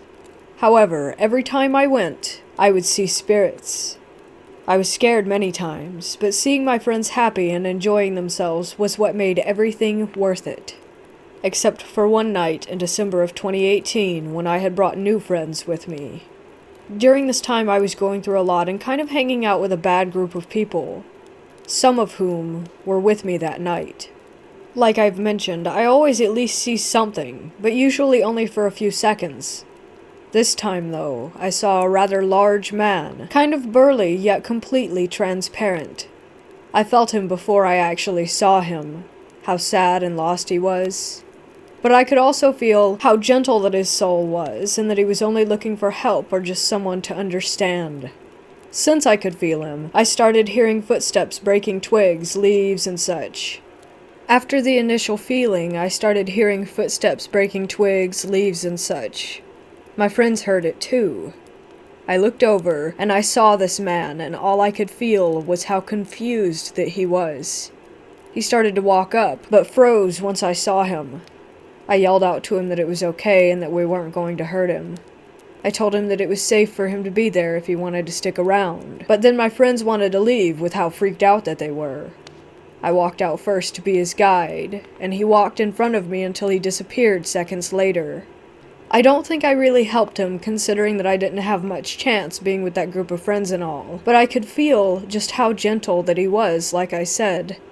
Sometimes I feel that gentle presence whenever I visit the graveyard, and I think of him. Today I went, because today is also the anniversary of me losing a friend. I felt that gentle presence when I visited her grave today.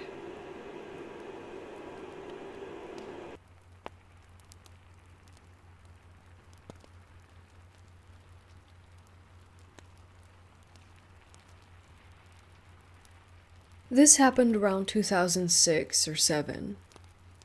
There is, this guy. I'll call him Dean here, who's widely known in my small village. Dean was a drug addict, but managed somehow to work and build a family. But his addiction got worse, and eventually I got the news that he died in a mixed drugs overdose. We, friends and my then boyfriend, talked on a few different occasions about his death, how it was somehow foreseeable that he would die, and so on. Not long after he passed, like 2 months, I had just opened our pub at 4 p.m. and Dean walks in. He didn't look great, but he also didn't look dead. He noticed my facial expression and got slightly pissed as to why I was looking at him in such a way, so I quickly shook it off and served him. Later that evening when my boyfriend arrived, I asked him what was going on with Dean, that he should be 6 feet under.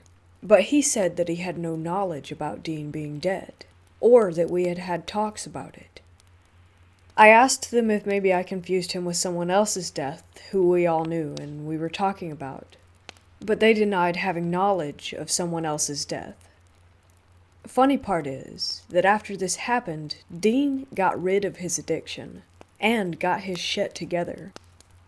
A glitch which happened earlier, around 2004, where my same as above boyfriend and best friend and I went to Berlin for 3 days. We rented a room for 3 in a little lo-fi hotel. So the first evening, it was Friday, we went out and looked for a location to have a good time. Locals guided us to a known party street where usually a lot of people were out, but for some unknown reason, nothing was going on that night at all. Only a few people were there. We still decided to bar hop and have a good time, just us 3. We drank a lot of tequila and water, and after we got kicked out of a bar, only for the reason that the owner disliked our nationality, we left this street and walked up to a kebab where we ate and drank even more, and then decided to head towards our hotel. We did, and the next thing I clearly remember was that we entered a really tiny, cozy bar which was plastered in red velvet and had all dimmed down lights. I think even the carpeting was velvet. We had funny talks with the older locals, men and women, inside, and they were thrilled about our language when we talked to each other. At one point, I felt too drunk, and said to my companions that I wanted to go to bed. They felt the same, and we left. I then literally stormed away along this street, thinking our hotel was about 1 kilometer or so away, and I wanted to hurry.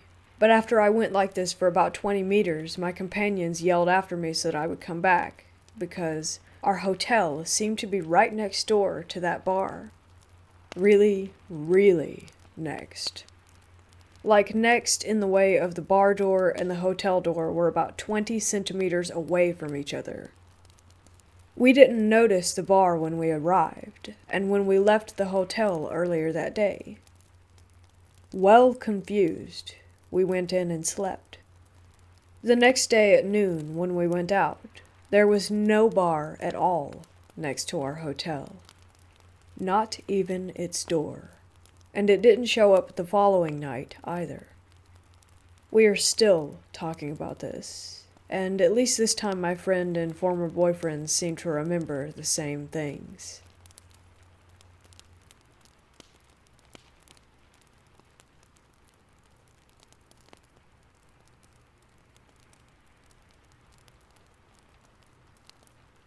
I don't usually really believe in most myths and legends and stuff like that. But something I recently witnessed made me doubt myself. I don't know if I'm just being paranoid, but I might have had a very close encounter with something that is definitely not human and scared me out of my mind. Basically, last night I decided to go hang out with a close friend and skateboard around a bit, and I met some other friends from school down by a grocery store there. We decided to hang out for a while and walk around, and they told my friend and I that they needed to start walking home, and that they wanted to show us some apparently cool, sketchy treehouse, where people always go to chill and do drugs and whatnot on the way. We start walking that way, mostly through just suburban neighborhoods, and at that point, it's almost completely dark outside. There were around 7 of us at first, and people mostly started heading out until it was just said friend and I and a girl who had agreed to take us to see the treehouse since it was fairly close to her home. We take this pretty open path to a chain link fence with a hole in it. We go through using our phones as flashlights, and not far after there's another chain link fence with a hole in it, with the treehouse right behind, surrounded by loose bushes and a small forest. We're pretty scared at that point since it's dark, so the friend and the girl stay behind the fence while I go through the hole just outside. After looking at the treehouse for a few seconds, we start hearing rustling in the bushes. But all those scared dismiss it as a small animal, or maybe even one of our friends just messing with us since it's pretty close to several houses. Like an idiot, I keep standing outside the small hole in the fence, not moving while the rustling keeps moving around. We called out several times with no response, and the thing, whatever it was, kept shuffling and scuffing around in the bushes a little bit, rustling every few seconds. I tried looking, and could barely see it, but guessed that it was around half my height. It kept on, and after a bit we realized from the footstep patterns that it has begun to walk on 2 legs. This just about does it for us, and we get out of there, looking behind us every couple of seconds. On our way back, said friend told me earlier by the treehouse that he had caught a glimpse of something moving that was a whitish-gray color, a bit bigger than a large dog. I visited this treehouse again today with a couple more friends, and actually went up this time. But gladly, we didn't see or hear anything. And yes, I know that I would be the idiot to die in a horror movie.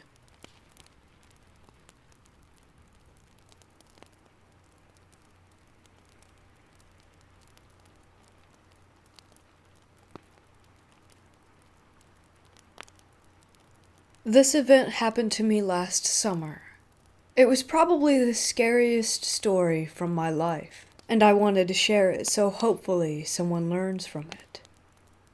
Something I've realized growing up, year by year, is that this world can be an amazing place, but it is filled with some super sick people. And unfortunately, I've seen that side of our world firsthand. I'm a very social person and love the opportunity to hang out with friends whenever I get the chance. I'm also the type of person who's always looking for the next big thing. I guess I should tell you that I was an 18-year-old male at the time of this story, and have a decent-sized friend group both of boys and girls. Throughout high school, we had done a lot of crazy shit together. Being just out of high school, we wanted to do something insane before departing for college. We all decided to go camping in the middle of nowhere for 3 days. Fun, right? And by some miracle, all of our parents thought that it would be fine. So we had 6 people along. Me, my girlfriend Stephanie, my friend Brandon and his girlfriend Kaylee, and Steve and his girlfriend Sarah. We had decided to have 3 different tents for each couple, for reasons that you could probably guess. Being a former Boy Scout, I was aware of everything that we needed to survive for those 3 days. Food, water, and other essential supplies. Being rebellious teenagers, we also stocked up on plenty of booze and weed for our fun getaway. So mid-July we depart for our camping vacation. After hours of driving down back roads, we eventually find a place that looks secluded enough, but not too sketchy like some horror stories. There were houses nearby, but not that close. Again, we weren't looking for a sketchy wooded area, but unfortunately there was no cell phone service. It took us at least an hour to get everything set up. While the girls and Steve finished with everything, Brandon and I took a look around the camp while fetching firewood. We eventually came across a cool-looking trail. We weren't very concerned because there was a house within a mile radius and we assumed that it was those people that used this trail to hunt, which was big in that area. Or that animals used it. If you're wondering about our car, we drove a Honda Pilot, which was Steve's, that had plenty of room for us and our supplies. We parked the car rather close to the site, so we had our eyes on it at all times. The first night, nothing much happened. We rolled a blunt, drank a little bit, and called it an evening. The next day we decided to explore the woods a little bit, but Brandon and Kaylee decided to stay behind to watch the site and spend more time together. We decided to go down the path that we had found. Around 20 minutes down the path, Steve spots a metal fence. We approach it to find a cemetery. The cemetery looked old, but there were signs of activity. And no, not some voodoo or cult shit or anything like that, like flowers and notes that people left behind. And beyond the cemetery, we saw a bigger trail that had tire tracks and a half-assed parking lot for the cemetery. We ventured down the path a bit more to spot some deer and then head back because it was getting late. That night, we really partied hard because we were about to leave the next day and didn't want to return with extra beer or weed. Now this night was the polar opposite of the other night. The other night was peaceful and we assumed the same about this night as we began to turn in. But boy, were we wrong. You would assume that there would have been warning signs earlier in our trip, like a rusty knife on the path or foot tracks around our site, but no, not at all. All of us woke to a blood-curdling scream coming from Steve and Sarah's tent. As we hear the fabric being ripped by what we assumed to be something sharp. I guess Steve hit the guy really hard with his flashlight and was able to get both himself and Sarah to his car. Now here's the issue. Steve's tent is closest to the car while the other 2 tents are closer to the trail. So to get to Steve's car, we had to get past whatever attacked Steve and Sarah. Luckily, all our drunken selves were gone because before getting into his car, he yelled cemetery and it clicked in my head. The trail on the other side. So I quickly grab Brendan, Kaylee, and Stephanie and start running toward the trail. I use my phone flashlight to help see. You might think, why would you turn your flashlight on? Well, last thing I wanted to do was miss the cemetery and be lost in the woods with the guy who attacked Steve. By the time we get to the trail, Steve and Sarah had noped the fuck out of there and we could hear the guy chasing us, but from several yards behind. We were able to find the cemetery rather easily, and I hop over the fence first. When we all get over the fence, we notice that Steve had not arrived yet, so we all hid. Luckily, to our advantage, it was pitch black by the time I turned my flashlight off, and we all hid in complete silence. My heart dropped when I heard the metallic shaking as if someone were climbing over the fence behind us. The guy had tracked us down, probably due to the fact that Steve had yelled cemetery. We all stayed as still as we possibly could as we heard the ground crunch as the guy took slow steps. When in fight or flight moments, you're capable of a lot more than you would think, and your brain is put on some super high alert mode. As the guy approached, I realized I had my small Swiss Army pocket knife in my pocket. As the guy's steps grew closer, when he was right on top of me, I grabbed the knife and lodged it into the back of his knee. The guy tumbled to the ground with a shriek of pain and a metallic sound as he dropped his weapon. Soon the pair of headlights came around the corner. Steve had made it. We all got up and ran toward the car. As I stood, the light gave me a glimpse of the guy. He was tall, bulky, and had a look of pure hatred in his eyes as he clutched at the back of his knee. By his side laid a huge machete. I was the last one to get in the car, and even before I fully closed the door, Steve had floored it out of there. The girls were bawling their eyes out. We drove to the first house, where we politely knocked and asked for directions to a motel or something. It was a friendly old couple. They told us there wasn't one for miles. They took us in and gave us warm food and a place to rest for the remainder of the night. In the morning, the man brought us his hunting rifle with which to retrieve our stuff from our campsite. When we got there, there was nothing stolen, but all of our tents were slashed apart. The elderly woman called and made a report while we were gone, and when we got back, the officers were at their home, and we gave our statements. They said there wasn't enough evidence to find the guy, but they promised to search. We headed home later that day. No one said a word on the way back. We were all processing what had just happened. The police unfortunately never found the guy. College split us up a bit, but we barely talk about it as a group, and it's been a year. My advice to all of you is please find a populated place to camp. Be in reach of help and the police. Stay safe, please.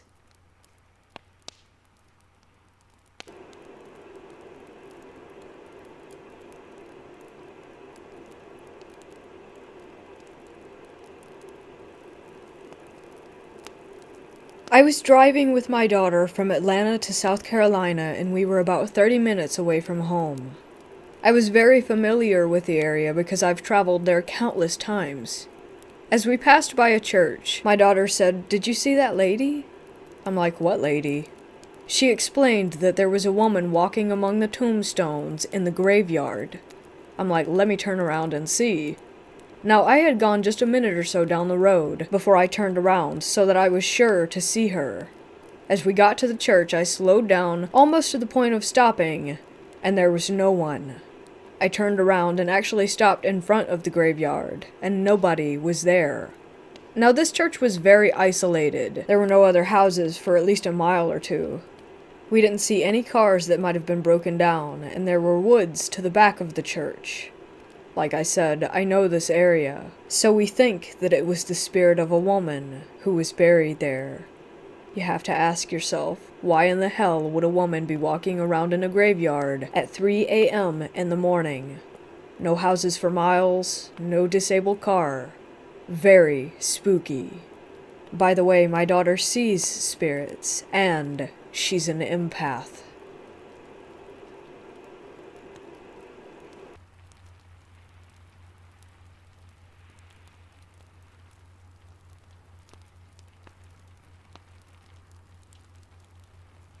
I haven't posted this here before, but I have commented about this incident in other posts. But having recently found this subreddit, I think it definitely fits in here. It was a couple of years ago. I was visiting my parents who still live in the same house that I grew up in. The day I came home, Mum told me that my old school bus driver had passed away the day before.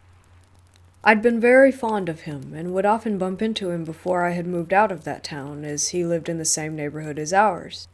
So when Mom told me about his passing away, it was a heart attack, she said, I was quite upset, and I distinctly remember every detail about the conversation that I had with my mom about this. Later that evening, when I was out on a run, I noticed a little blue flyer by the park with his photograph and details of the funeral and a prayer meeting. A couple of days later, I was out buying groceries from the market, when I saw him standing outside a shop, looking very much alive. I was confused AF, and wondered if he had a twin brother. Either way, I didn't stop to chat. Later at home, when I told my mom what happened, she looked really confused and said that she never told me that he had died. I was naturally annoyed and tried to help her recall the conversation and told her about the flyer at the park. She asked me if I was okay, because she was sure as hell that she did not say any such thing about his death. So I go out to walk by the park to see if the flyer is still there, and it wasn't. I was extremely confused by this point, but having no logical explanation to offer, I decided to dismiss it. Not for long, though. A few days later, my holiday had come to an end, and I had returned back to the city where I work. Exactly a day later, I get a call from my mom saying that my bus driver had passed away that morning, and that it had been a heart attack. I couldn't believe it, and I figured that my mom was a bit freaked out too, 'cause she sounded a bit shaky. Not knowing what else to say, I asked her to check if a blue flyer with details of his funeral and prayer meetings was up at the park, whenever she could step out for a walk. Later that evening, she confirmed that there was a blue flyer with those details and his picture.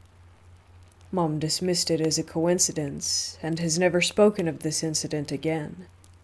Whenever I have tried to remind her, she says she doesn't recall all the details. But I know it's not true, and that she does remember this. It's just so freaky, and I get the chills every time I think about it. I just haven't been able to explain what happened.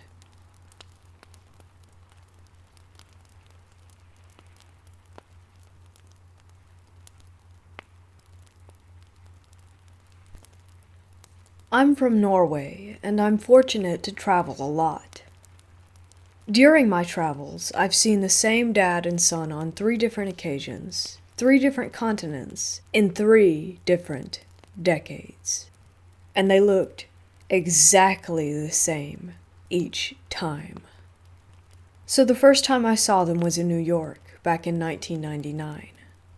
I took an escalator in a mall near Times Square. I was going down, they were going up. All 3 of us stared at each other until I reached the bottom, and they, the top. Fast forward to 2009. I'm in Rome with my family, and in a new mall, new escalator. I see them again. They look exactly the same, and I realized that I had seen them before. And we do the same thing. Stare until I reach the bottom, and they, the top. Fast forward again, this time to Dubai in 2019. I'm at the Dubai Mall, and you guessed it, there they are. This time it looked like they recognized me too. They just stared at me different, like they didn't want me to see them.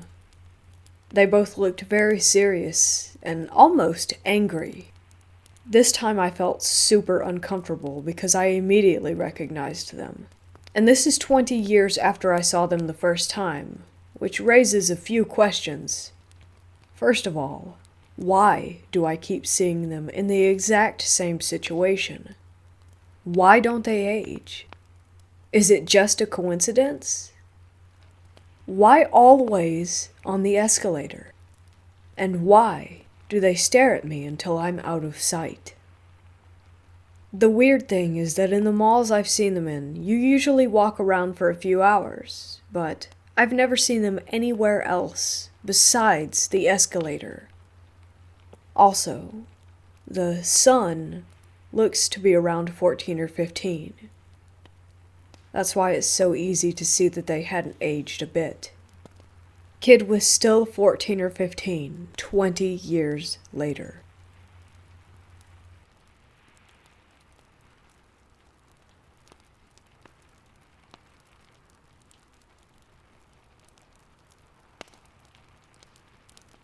Last year, I was living in a small mountain town in central southern Colorado in the Rio Grande National Forest. Super small town. Ute natives were tragically killed in the whole area. I don't usually get creepy vibes when I'm there, but it's definitely weird in many ways. I was in my car at 2 a.m. with a friend. We were parked outside our house looking down the road with the only streetlight across the street lighting up the area. From 15 yards in front of us, we see a large animal emerge from darkness and catch the light. We started asking each other what it was, commenting on its size. It was like the size of a small horse or a big deer. It walked toward us. It stood 1 yard away from my door. We were frozen. We were unable to move, and we just stared at it with it so close to us, and I said, "Is that a wolf?" It's all I could think that it could be. It was tall, completely silver. It looked like a wolf from a movie.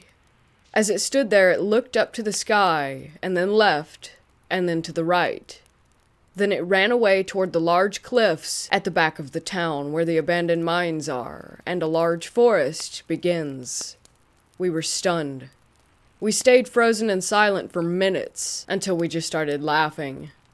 We eventually calmed down and went inside, but were confused as hell. After that, I told some coworkers, thinking how cool it was, that I saw a wolf. They all said that it was impossible, that no wolves had lived there for decades. So I do some research, and they're right. No wolves have been here for like 40 years, and it would be a miracle if I had seen one, especially a gray wolf. As I look at more pictures of wolves, my memory becomes clearer. What I saw was too tall and silver to even be a gray wolf. My friend and I have not forgotten one detail of this story. I'm sure it wasn't a dog.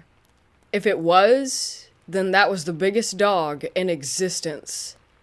I remember the world washing away as I stared at its shining fur. It was possibly the most majestic animal I have ever seen. There were chills covering my body, and I could barely breathe. Do you think that I saw a skinwalker?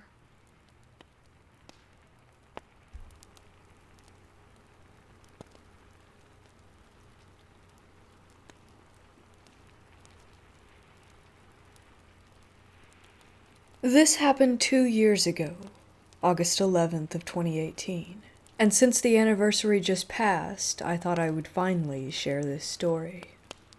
My fiancé and I were on the second night of our 2-night camping trip at a popular campground about half an hour from where we live. For reference, my fiancé is black. We live in a predominantly white, conservative, and racist area. This is important later. On our first night, we kept hearing noises in the woods around us. The campsite right beside ours to the right was occupied, but the one to the left was not. The campsites are about 150 yards apart, and we had camped here in the exact same plot the year before. Needless to say, we were familiar with the area and the various kinds of animals that live in the woods. The first night, we heard shuffling around our tent. It was obviously something large moving around. We brushed it off and assumed it was just a deer. Now, back to the main event. On August 11th, we spent the day at the battlefields a town over with my family. They had all been invited to join us for the day by my fiancé as a surprise for me while he proposed to me. We stayed with my family into the evening, about 6 p.m., before heading back to our camp. When we got back, things were really odd. Someone had obviously been inside of our tent. Our blankets were thrown around, clothes were on the ground, and my backpack had been rearranged and I was missing underwear. But hey, We were stupid 19-year-old kids and decided that since whoever had busted in had left and hadn't taken anything important, that it was fine and they wouldn't come back. So we set up a campfire and set out until it was dark, roasting hot dogs and s'mores, smoking cigarettes, and celebrating our engagement. Around 9:30 p.m. we put out our fire and decided to go into our tent for the night to celebrate a little more. Nothing too loud or obnoxious.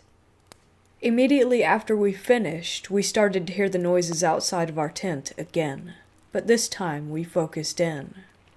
We heard clear footsteps and at one point, a man whispering. We looked at each other and our eyes got wide. Someone was definitely walking around right outside. We were still and completely silent, just listening to the footsteps, and we heard whispering again. Make that 2 men walking around our tent. As if we had telepathic abilities, my fiancé said, "I have to go to the bathroom," and I agreed. The bathroom was up the hill from our site. Most people who were in lower sites like ours drove their cars up to the bathroom. Now here is the part that I still get chills to think about. We got up and were getting dressed. My fiancé had just turned on the light in our tent when a man spoke directly to us from right outside. "What are you doing?" he asked. I can't even describe how malicious and menacing this voice sounded. It was clearly directed at us, and he said it with a snicker. He was watching us through the walls of the tent. Allow me to reiterate that we were stupid 19-year-old kids, so we decided to just make a run for it to the car. My fiancé grabbed his pocket knife and his keys and stepped outside. He pulled me with him and we ran like hell. I heard the footsteps running behind us, and then turning and running up to another campsite. At the bathroom, we talked over our options. We debated sleeping in the car or driving into the town. Then we had another idea. We drove back down to our campsite and began packing everything into the car. At this point, it was around midnight. We moved faster than I think either of us thought possible, wrapping up the tent with our belongings still in it and grabbing our folding chairs. We were all packed up in 5 minutes and hopped into the car to leave. I jumped out at the end of the drive to grab our nameplate, which had my full name on it, off of the post. As we pulled out of the campsite, I saw our assailants for the first time. Stalking through the woods onto our campsite were 2 tall, white men. I realized that these were the same men who had been driving past our campsite the whole time we were there, just glaring at us and muttering to each other. One was wearing camo hunting gear, and the other one was wearing a Confederate flag tank top. Both were carrying large hunting knives, unsheathed and at the ready. They turned when they saw our car driving away, and one started to make chase until the other one stopped him. I made eye contact with the man in camo, and he smiled the most terrifyingly evil smile at me and shook his head slowly. We drove the long way home, taking all the weirdest, hardest to follow roads, and called my dad so that he would know we were coming. When we got there, we told my dad everything, and he shrugged it off as us just being paranoid. So I never told anyone else besides all of you just now. I am convinced to this day that that was going to be a racially motivated attack. The campground was not heavily populated, and my fiancé was the only non-white person at any of the campsites. It was no accident that the 2 men who had been shadowing us since our arrival and wore Confederate flags and had one on their truck decided to target the interracial couple. I still get cold chills when I think about how close we were to being killed or seriously hurt that night, and just how lucky we were that our reckless plan to just make a run for it actually worked. So to those men who stalked our campsite with the hunting knives, let's not meet again.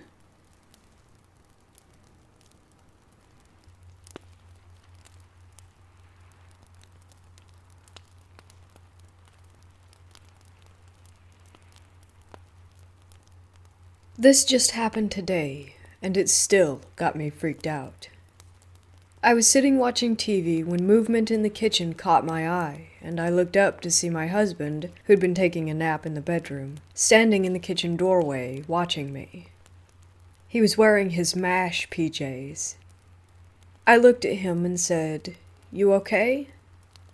He didn't answer me, and just kept staring. I turned to put the remote on mute and pause, so I could see if he was okay since he just stood there silently staring at me. It took me about 2 seconds to do that, but when I looked up, my husband was gone.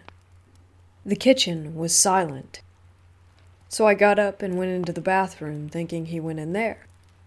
The bathroom was dark and empty, so I turned into our bedroom to see if he was in there getting dressed. I about crapped my pants when I saw him still laying across the bed, sound asleep, in his jeans and Realtree t-shirt.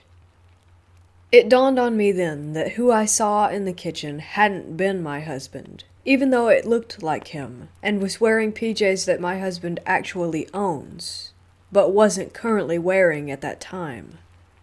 I can't figure out what happened, or why or how I saw what I did.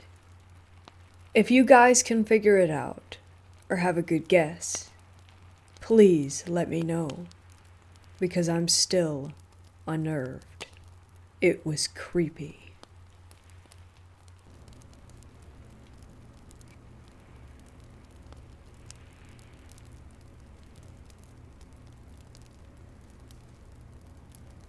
A few years back, I had gone out with some friends to the mountains for a camping trip. And by camping trip, I mean everybody gets drunk or high around a fire in the middle of the woods and then passes out in their trucks. I was always the youngest of the friend group, and this took place before I found my taste for mind-altering substances. I'm typically something of a skeptic, and if this had happened nowadays, I'd probably blame it on being drunk. But I was stone cold sober the whole time, which is why I feel so sure of what I saw. We're all out at the campsite, maybe 10 or 15 of us. I'm sitting on someone's tailgate smoking a cigarette when my friend, let's call him John, comes up to me clearly intoxicated.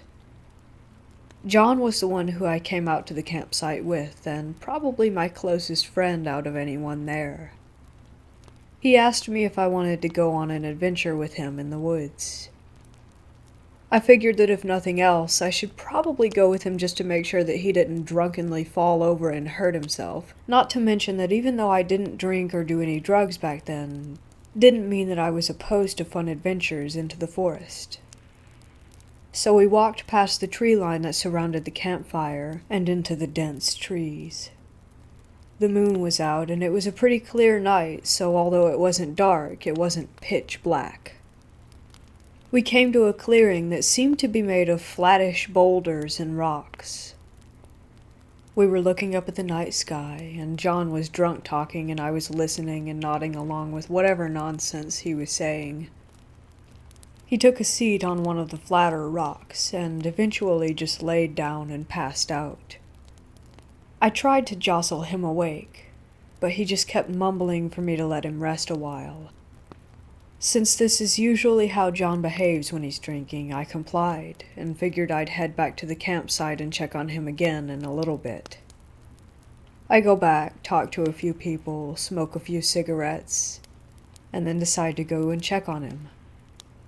Maybe 10 minutes have passed. I'm walking back to the clearing where I left him, and already from afar noticed that he wasn't in the same spot. I kept going, figuring that he must have gotten up and wandered off somewhere. As I'm walking, I notice a shadow in the shape of a human standing behind a shrub of sorts a few feet to my right. I stop, figuring that it was John messing with me. I said, "Dude, come on, let's go back to the camp." No response. Then I gave him the stereotypical, "Please, you're not scaring me." Still nothing. I moved closer to the shadow, and noticed that I couldn't make out any distinguishable features. No shirt logo, no eyes, or any face for that matter. Just a vacuum of black that stood in the shape of a man, hanging out with me in the forest. I backed away, putting it all together that it wasn't John, and I ran back to camp. I checked the truck that John and I drove out there in, and he was sleeping on the bench seat. I did a quick head count, and everyone that I had recalled being at the camp was still there. The only thing that convinces me that this was paranormal was just the sheer absence of light that this thing took the shape of. Just pure darkness. Whenever I tell this story, John always gets chills, imagining that this thing was probably out there with him when he was passed out alone. The general conclusion was that John had stumbled back while I had left him, and I just didn't notice that he had returned. Like I said, I'm a skeptic, so I always try to rationalize these things. But this is the one experience that I've had that I just can't believe was simply my eyes playing tricks on me. I've heard of shadow people, but I always thought those were just what people saw during sleep paralysis. Not out in the wilderness, and not while fully awake.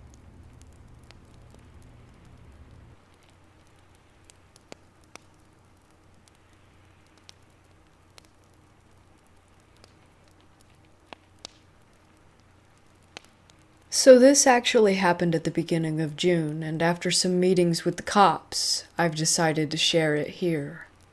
It's been a small tradition for me to go quote-unquote camping in my backyard every summer for a few weeks or so. Our yard is 6 acres, and part of it is a small wooded area next to our pond. You can't see the road directly, but you can see the cars passing by if you look well enough. Anyways, since it was a nice area, I set up a small 2-person tent, and the first few nights went really well. A few mosquito bites here and there, but apart from the bugs at the pond, there was nothing too bad. It was the 6th night when it happened. That night I wanted to stay up late and make a small fire in the fire pit to roast marshmallows and all that, simply because I could. I did it all, and now it was 2 a.m. I was walking back to the hill to get up to the wooded area when I looked out over the pond and saw a figure just standing there. I couldn't tell if it was actually looking at me or not, and honestly thought that it was just one of our small pine trees next to the road. Looking around, there was a car parked on the side of the road, turned off. The moonlight helped me see the car's silhouette. At first, I shrugged it off a bit, trying to think rationally about it, because I wanted to go to bed. I called out. No answer. I turned to my side and decided it was all too scary for me and wanted to sleep inside tonight. But then I saw the figure start to move as well. I put 2 and 2 together and then ran towards my house and right into it and locked the back door. It was left unlocked in case I needed to go in. This person was just halfway across the backyard when I locked the door. They were hella fast to get around that pond so quickly. I ran and woke up my parents. My dad got his loaded handgun that he kept in the small safe on his nightstand. I called the police, and my mom went to check on my other siblings upstairs. My dad went out to look for the man, and I stayed on the porch, watching him go off into the yard. By that point, I couldn't see the man, or see far enough to know if the car was still there or not. My dad was shouting a lot, and I couldn't see him very well when he got to the edge of the forest. He was coming back when I saw the car's headlights turn on, and it skidded away with squealing tires. When the cops arrived, he was long gone, and the most description that I could give was a man about 6 foot tall and fast.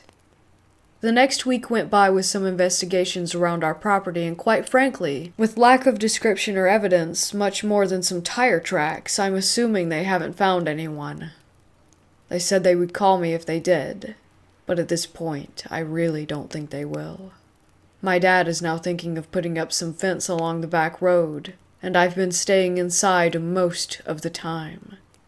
So, creepy man in our backyard, let's not meet again.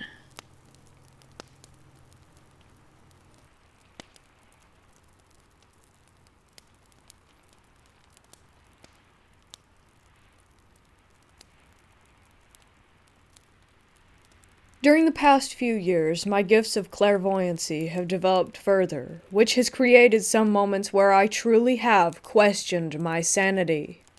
Former teachers of mine have communicated to me from beyond their grave.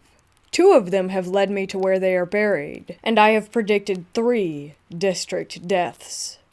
The first teacher to come through was actually a nurse from the local school, followed by my 6th grade social studies teacher.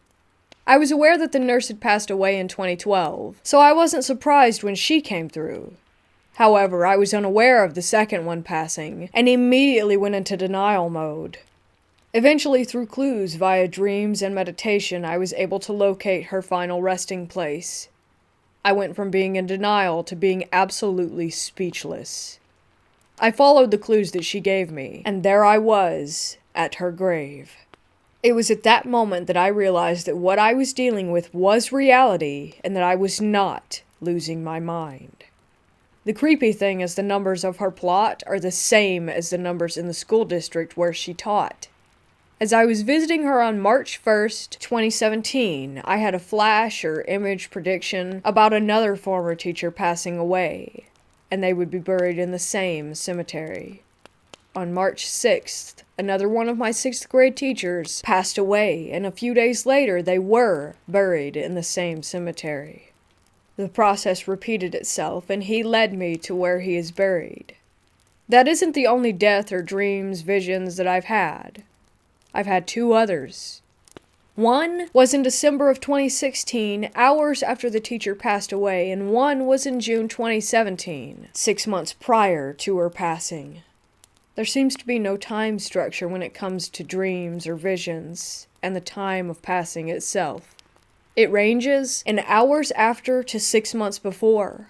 A couple of months ago I had another dream, and while nothing has happened as of yet, I am very concerned.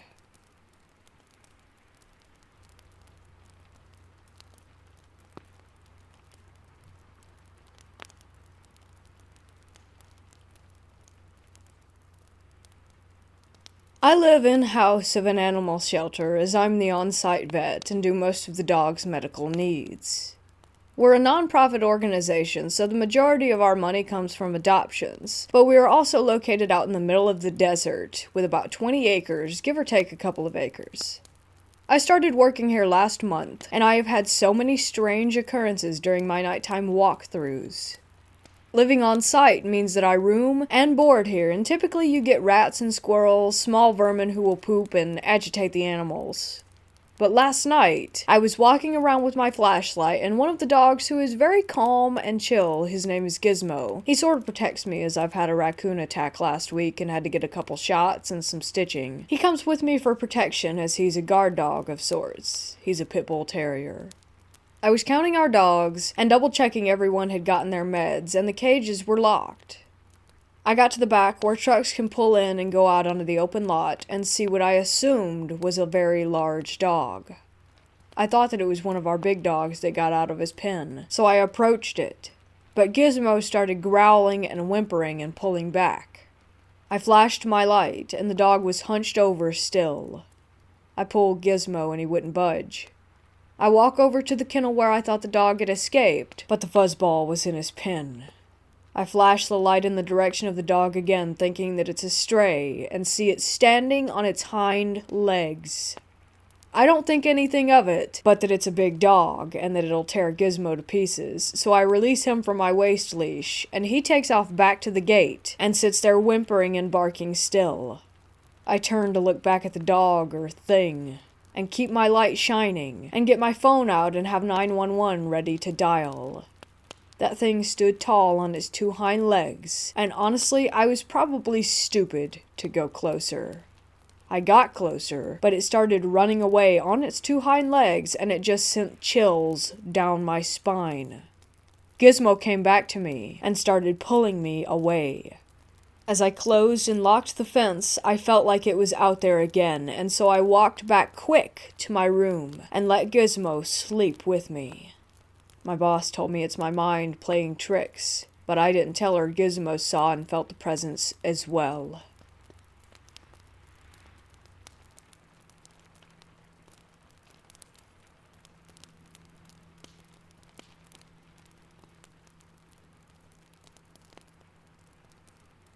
This may have been a huge coincidence, but last January I applied for my grandfather's military service records. He died in 1981, way before I was born.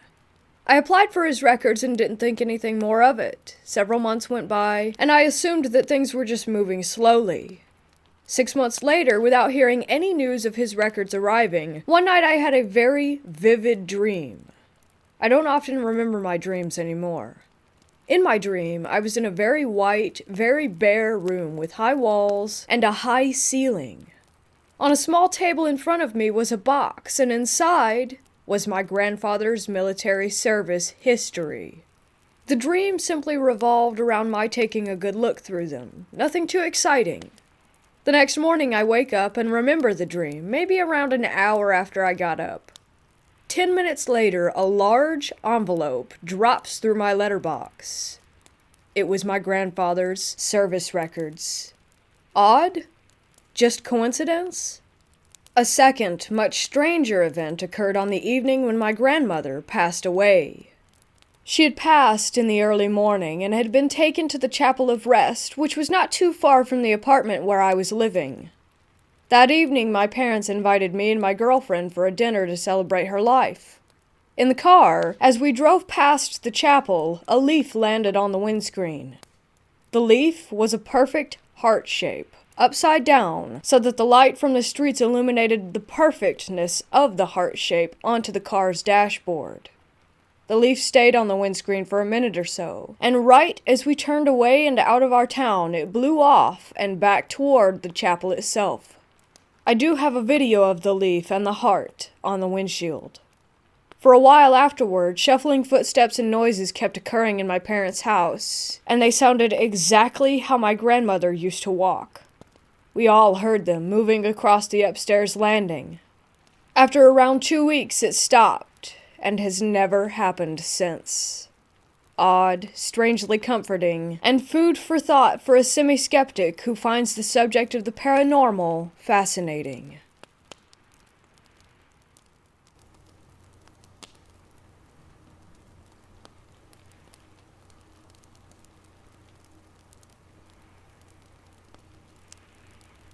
My mom and I were camping in our kind of local national park in the Alps. I had a headache and had slept rough that night, but nothing special other than that. My mom, who I thought had slept well, apparently really did not. The next morning she told me about dreams that she had, and that they were incredibly realistic, that they had kind of scared her. She thought she had heard men talking outside of our tent in a foreign language, and thought that we were about to be in trouble, being that we were 2 women alone in the middle of nowhere. Then she saw a woman walk slowly just next to our tent while looking at us. She was wearing this sort of farm outfit. Next, she saw a whole lot of people dressed in white, in trenches, just there. I will add that this national park is also the site of a World War battleground. Sometime after, she was just looking at where we were on Google Maps and saw that there was a single flashing dot on the exact spot where we had slept. Then, looking for it again, it was gone. I didn't feel or see anything particular that night, and never would have thought that my mom was having such bad dreams. We thought that what I had was sleep paralysis, with the visual hallucinations and all. But now that we talked about it again, this feels more like an encounter than a simple sleep paralysis episode. We're both okay. We're just wondering at the weirdness of it all.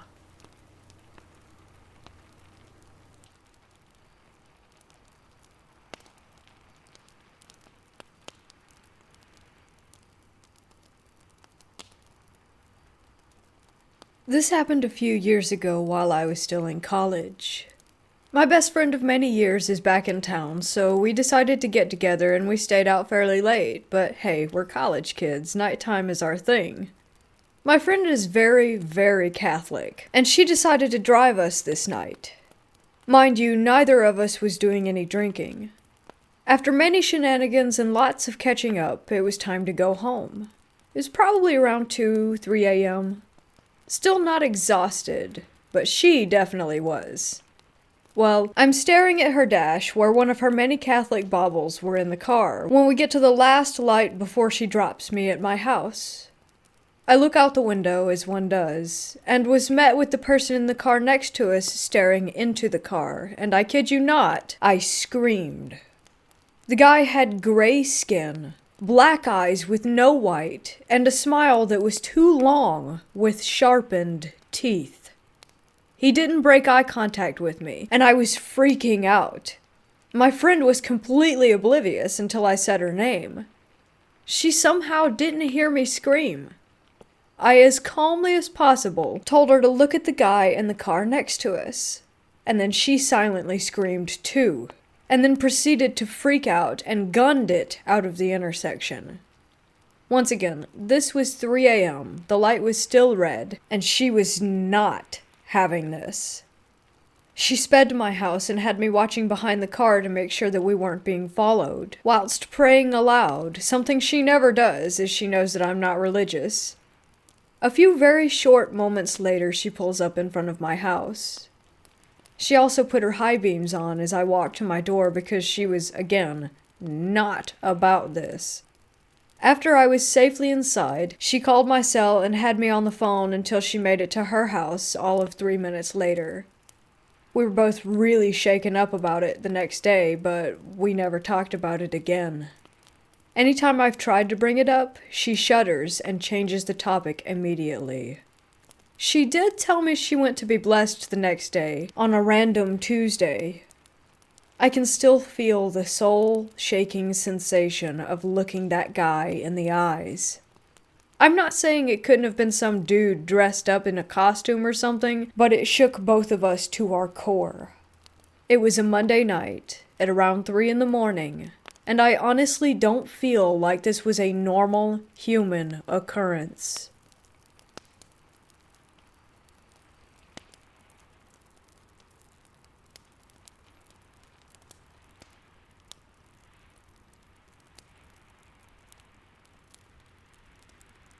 I have had 2 premonitions up to now.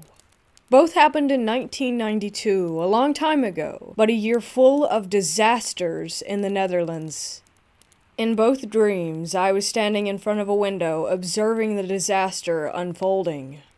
These dreams were also so vivid that I can still remember them in clear detail.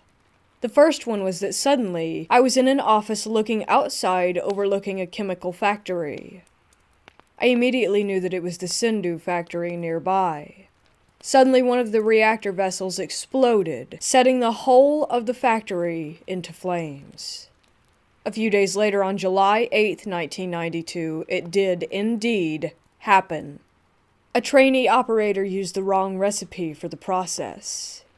The reactor vessel overheated. The company brigade started cooling the vessel down, but to no avail. The vessel exploded.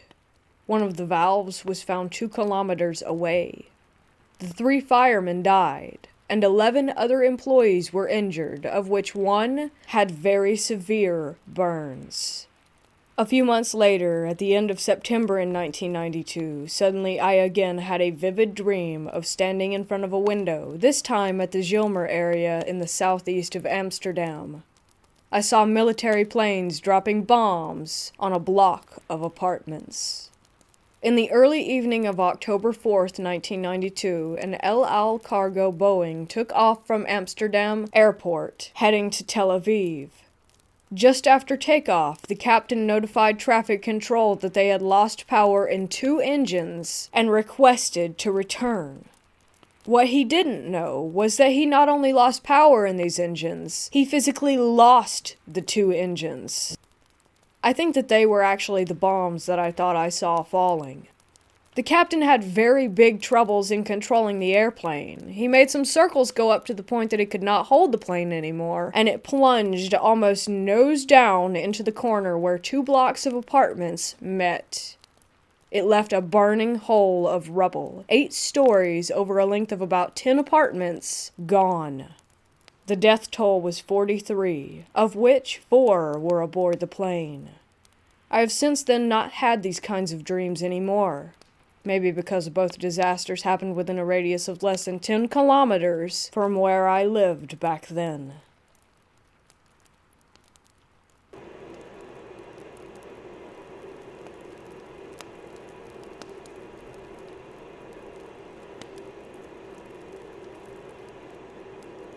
I took my young kids to visit my grandparents' gravesite for the first time.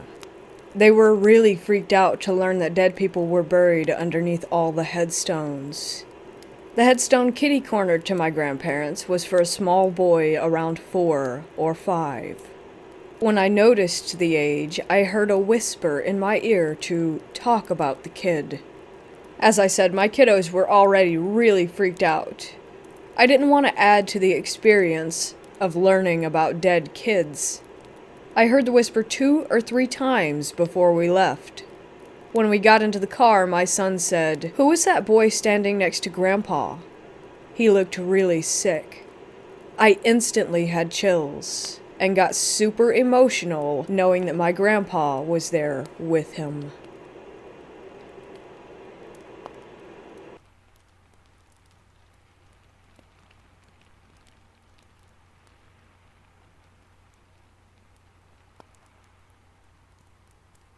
My family has a camping timeshare, and we used to go there for weeks at a time in the summer. My dad had to work, so he would stay at home Monday through Thursday and come and meet us at the campgrounds Friday through Sunday. The campgrounds had a pool, a miniature golf course, basketball courts, and we'd gone for so long that my mom was comfortable letting us wander since there was only one entrance and exit. When I was around 8, but was fairly small for my age, so I looked around 5, I met a little boy who was camping with his single dad for a few days. He came to our campsite a lot, and knew we were staying for a while. I was pretty sad when he left, but his dad said they'd come back sometime soon. A few weeks later, his dad came back to the campsite right after my mom left to take a shower. He told me his son was coming later that week. He asked where my parents were, and I told him my dad doesn't come until Friday and that my mom always takes a shower at this time. He said bye and then left. The next day, he came by at the same time and told me that he had just found some kittens and asked if I wanted one. I said yes. He told me he kept them in his tent and that I could come pick one out. Now, this guy wasn't a stranger. My mom had met him when we picked his son up from our campsite. So I didn't get that creepy stranger vibe, and was okay going with him. We walked towards his campsite, but then he told me he had actually moved them to his truck so they wouldn't get too hot, which made sense to me at the time. He pointed to his truck right outside the gates of the entrance. I started walking toward the entrance with the guy when my dad pulls up. He got the day off work so he could spend more time with us. He asks what's going on, and I say, Tommy's dad said he has kittens in his truck and I can have one. My dad gets out of the car, tells me to run back to the campsite, so I do. When my dad gets back, he tells me to never go alone with an adult anywhere, even if I know them. I asked my mom years later about the whole thing, and she told me my dad kicked the crap out of him and called the cops.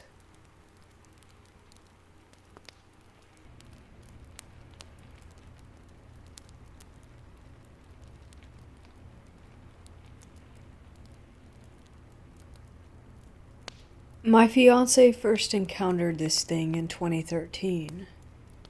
He and his friends were on a camping trip up in the woods in Maine. Middle of nowhere, literally. No houses, nothing for miles. They had a small fire going, but due to the rain it was hard to keep it going. They kept hearing something trying to creep up on them. It was kind of noisy and sounded big, but was only on 2 feet. They started throwing rocks in the direction where they heard the footsteps coming from, and suddenly this thing let out a blood-curdling scream. Nothing any of them had ever heard before.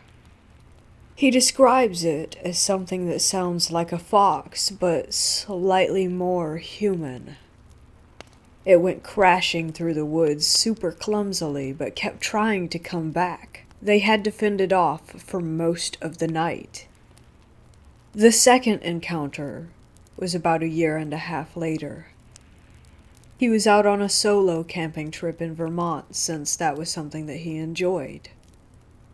He heard the exact same blood-curdling scream that he had heard the first time. He was just sitting alone in the dark, looking at the stars with no fire or anything, when suddenly he heard the scream again. He quickly packed everything up and just went home. No hesitation. The third time was tonight. He was supposed to go out to my car to grab us a couple bottles of water when he heard the voices. Due to us recently having someone coming onto our property and stealing from our landlords, he went to investigate. He calls me and tells me to let the dog out. As he was sneaking around, the voices turned into a snarling sound. He quickly stopped, turning off his flashlight, and dropped to the ground. The dog was standing next to him. Suddenly he sees 2 glowing eyes, and it lunges at him. The dog gets excited and starts chasing it. The whole time they're chasing it, it's screaming and running faster than our dog. Even though he was running with a flashlight, he couldn't make out a shape of its body. He says by how far apart the eyes were, it seemed kind of big. He couldn't get a shape or color, besides where its body should be was a slight discoloration of the darkness around it.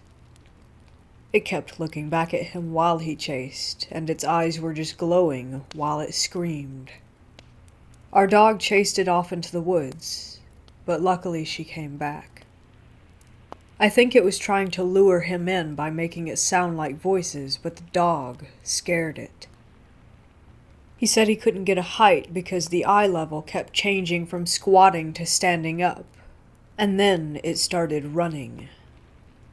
Has anyone experienced anything like this, or knows what this animal or supernatural thing could be?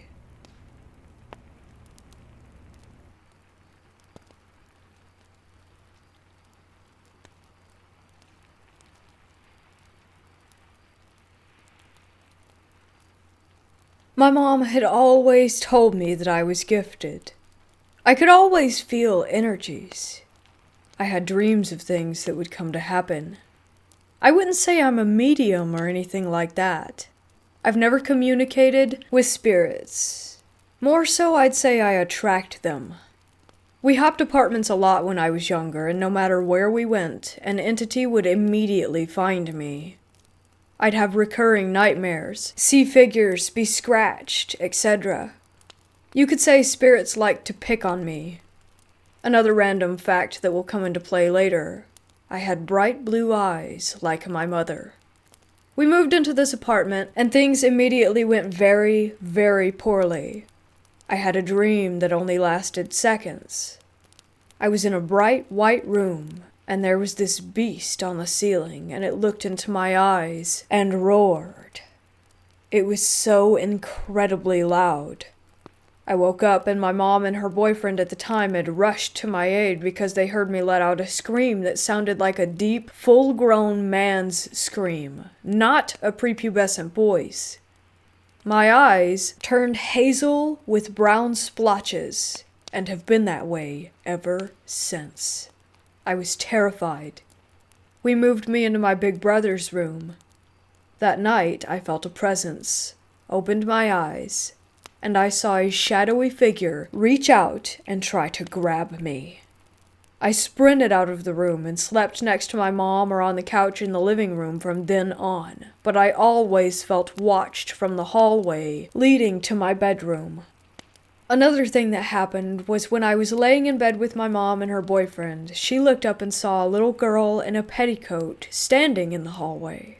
He saw it too. I was asleep and only knew this because they told me years later. Anyhow, everyone was being terrorized for months, and eventually we had enough. We hired someone to come in, and she immediately detected a demonic presence. She had informed us that the building used to be a medical waste facility. They'd dispose of and store blood in the basement. That sort of thing. My mom has told me since that she was able to confirm this detail, but to be truthful, I never asked how. Thinking about and speaking about this incident brings me terrible feelings. Anyhow, she blessed the place, and it didn't really do anything. We tried writing scripture on the walls and the sort of highlighter stuff that you could only see in UV light. We put up some crosses, that sort of thing. It only served to make whatever it was angrier. We eventually moved out, and my mom spoke clearly as we left. "We're leaving. You are not allowed to follow us." I've never had another experience with a spirit. A friend of mine who says that she is a medium, I'm not sure what I believe about this sort of thing, told me that maybe God, maybe a spirit, maybe myself, walled myself off spiritually from my gift. I think that maybe it was the same spirit tormenting me my entire life up until that point. When I think about this, tears immediately begin pouring from my eyes.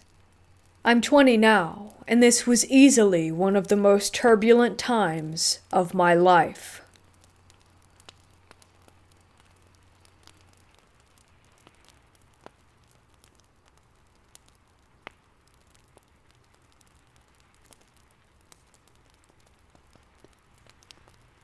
This last Halloween, I didn't have many friends. Only 2 at the time who wanted to celebrate together. One eventually bailed, leaving me and my friend Rob to hang out alone. It was freezing, and I had to bike out to our usual rendezvous place, which was about equidistance from our houses. This place was a gas station adjacent to a very large field that was occasionally used for soccer games. Once we both arrived to the gas station, we went inside, got water and sunflower seeds, and left. Due to the pandemic, we decided not to risk exposure by trick-or-treating, so we went to go walk in this field. It was around 9:30 at night, and pitch black outside. We don't live near any major cities, so our only light was from the moon and the stars. The sky was clear that night, so around 5 minutes in, we became entranced by the stars in the sky, walking forward with our heads craned back, looking up. This went on for a minute or 2 before we thought we heard shuffling near us. We turned to the right to see a dark figure, lit very dimly by the extraterrestrial light. I'm a rather small person, and Rob isn't too much bigger, so the littlest things normally will put us on edge. But this thing was different. It looked bipedal, though it seemed to be bent over with a near hunched back. And there were protrusions from its head. Either horns or ears, it was difficult to tell. I immediately emitted a short scream and ran to the side toward Rob. I knew he occasionally carried a hunting knife, as he's more of an outback type of person than me. The thing then bent down to walk on all 4s and started yipping strangely, like a small dog almost. My friend grabbed the back of my jacket and yanked me back and yelled at me to run. He then pulled out the hunting knife. The creature was pacing while still making strange noises. It looked like it was about to get closer before Rob threw the knife at the thing and got up to run. He yelled an exasperated "shit" as he started to sprint away. As we ran, I heard a voice repeatedly echo Rob's, also saying "shit." We ran all the way back to the gas station and to where we parked our bikes. Wordlessly, we decided it was best to just go inside the brightly lit station and just wait for our nerves to calm down. We haven't been able to hang out since due to the virus, but I doubt that we will go walking in that field at night again.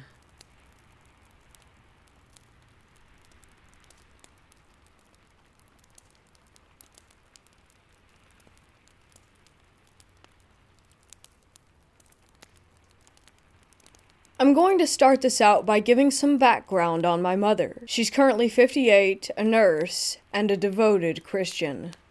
Other than the occasional drink, she doesn't do anything to alter her mind. This story begins one day when my mom laid down for a nap. The way she described it, she wasn't asleep, but she began to see a video of sorts repeating in her head as soon as she closed her eyes.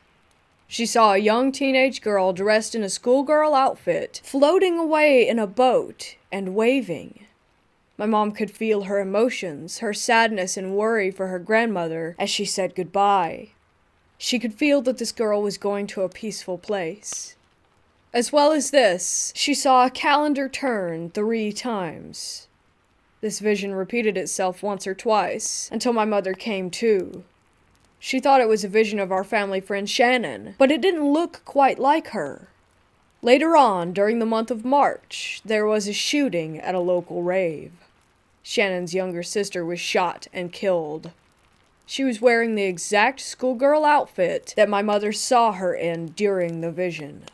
The fact that it happened in March means that the calendar was a warning of what was to come. We are unsure of why exactly my mom was meant to see this, but we were able to provide some comfort to the family by letting them know that she was somewhere safe and peaceful.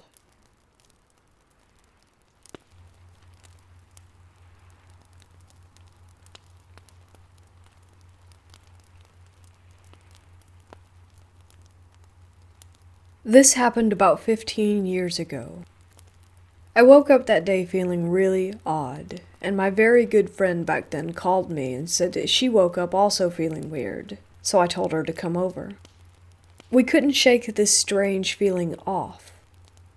Something just felt weird, but we couldn't put a finger on it. We decided to go out in the evening, and when we were walking through Piccadilly Circus in London, something crazy happened. The closest thing that I could compare it to would be that we ended up in this see-through bubble, and everything around us paused for about 3 seconds. And we were, me and her, in sort of slow motion while we were in that bubble. And then snap, and everything went back to normal, but we stood there looking at each other completely and utterly freaked out, as we both experienced the same thing. We just stood there in shock, thinking, what the fuck just happened? We were so shaken by this that we had one drink in the bar and decided to go home. She went to mine as she didn't want to be alone. So we took the train back, and while we were walking to my house, we heard a gunshot. And that bullet passed me by an inch and went into a car that was parked next to us on the side of the road. I literally felt it touch my hair while flying past me. There was a guy in the car who got out and started screaming and panicking as the bullet hit the side door, and we stood there petrified, thinking, what the fuck is happening today? We then ran off and sprinted all the way to my house. The area I used to live in back then is one of the safest areas in London. It was by St. Catherine's Docks by Tower Hill, so whoever is from London can relate. Also, gun crime in the UK is very rare, pretty much below 0. So this whole incident just didn't make any sense. I don't know whether it was related to the slow motion thing earlier and the world pausing, but I couldn't help but think to myself that if I had walked there a second earlier, I would have gotten hit.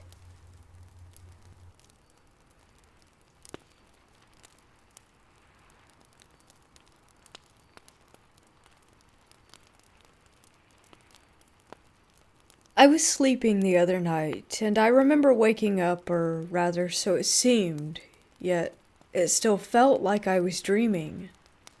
I was lying in bed and remember sitting up and seeing 3 figures standing in my room with a dimly lit blue light coming from somewhere that illuminated them.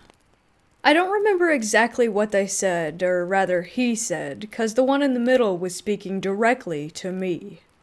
I remember his mouth opening in a very inhuman way with the jaw extending further than it should be able to. Their mouth and eyes were black. Not like solid black, but a smoky type of black, so sort of gray. But you could still recognize teeth and such. I remember them saying something about them coming in a few days, but I don't remember what it was exactly. I then remember passing back out and waking up, actually waking up, and seeing some dark form dart across the room and hover directly over my bed. My bed is in a corner, so it was sitting or hovering between the wall and I, with about a 4-inch gap at the top at the time. I then felt a very, very intense sensation of dread and heaviness throughout my entire fiber and being, and recall feeling this for a few minutes while it was just sitting there with my back turned to it. Then, out of nowhere, a sense of euphoria and great peace came over me. No longer did I fear or dread anything, but rather I felt happy, at peace, loved. I don't really know how to describe it. I remember that thing, whatever it was no longer there. I'm not religious, but I am spiritual in the sense of believing and following my own route when it comes to what happens after human death. I believe in a very unique form of reincarnation, in which the soul, essence, energy, consciousness, whatever you want to refer to it as, travels until it finds a new place to call home, and it could span across the entire universe. That being said, I couldn't help but feel like there was actually an evil presence there with me in my room, and a guardian angel, or some other known source of good energy, cast it out.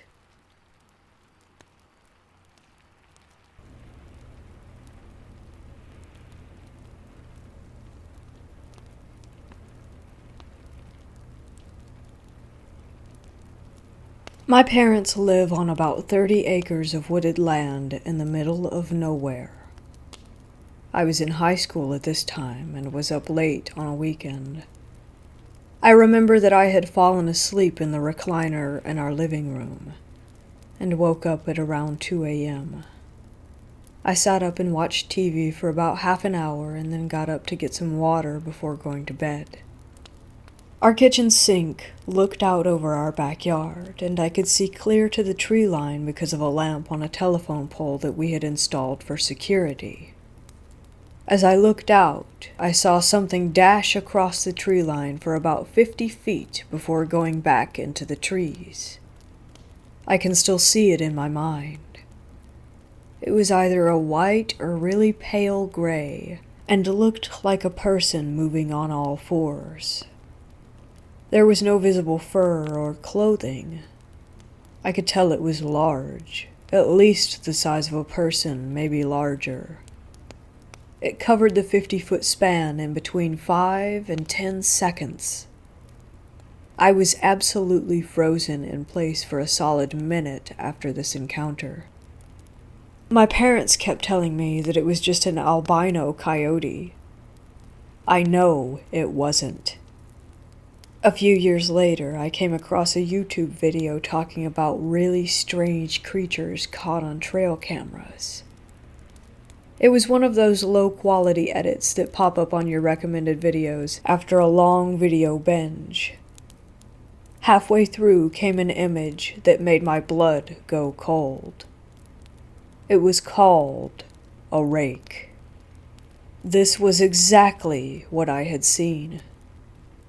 To this day, I will swear by it that I saw this creature, and still refuse to be outside at night at my parents' house.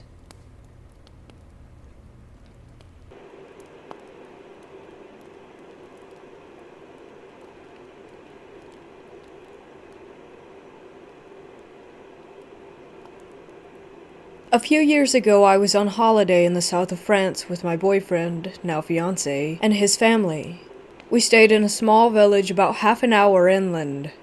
One afternoon, me and my boyfriend went for a walk around the village and came across a church cemetery, so we went in to have a look. It wasn't creepy or anything, as it was just daytime, and it was right in the middle of the village, and there were a few cars going past and several people walking around. The cemetery was interesting to us because it was different to a British one, as there were little tombs the size of a garden shed around the edge that were very old and had whole families buried inside. After walking around for a while, we walked up to one of the tombs that had no glass on the door and looked inside. You couldn't see anything odd in there. There was a cross on the wall and a vase that would have had flowers in it. But the smell and the atmosphere changed right outside that tomb.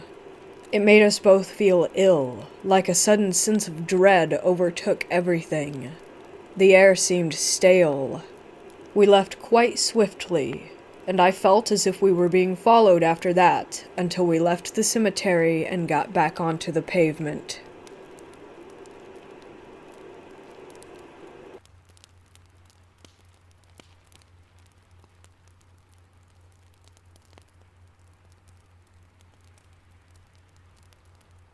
Some weird shit happened to me about a year ago, and I haven't shared it with anyone because I'm afraid they'll think I'm crazy or not believe me. Anyway, at a family gathering at my grandma's house, my mom and I decided to go get some KFC for the family around noonish or so. Once we pulled up to the drive-thru, we waited for a little bit, and nobody was talking to us through the speaker thing. So after waiting, we decided to just pull up to the window.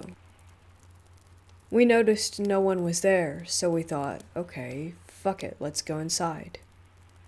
As we walk up, we see the whole restaurant looks closed, and the doors were locked. Lights are all off, and it's empty. No customers, no employees. There was even a row of high chairs that were put up on the counter, like when a restaurant is closed. We basically said fuck it again, and decided to go get pizza. About 20 to 30 minutes on our drive home from getting the pizza, we passed the same KFC, and my mom sees that it has cars in the drive-thru. My grandma was expecting chicken, so we stopped to get some chicken. Here's where it gets really fucking weird. We walk inside in order, then ask the lady why they opened so late. She gave us a confused look and said they've been open since 10 a.m. As I looked around, there were families who looked like they've been sitting there for a while, eating and chilling. I was so weirded out, I actually asked a family how long they were there for. They were nice people and told me for about an hour. My mom and I have never said anything to anyone, because we still don't know what the fuck happened. I even thought maybe the employees were late, so the cashier tried pulling one on me, but the family made me reconsider that. I don't know. Weird AF. And wondering if anything similar has ever happened to anyone.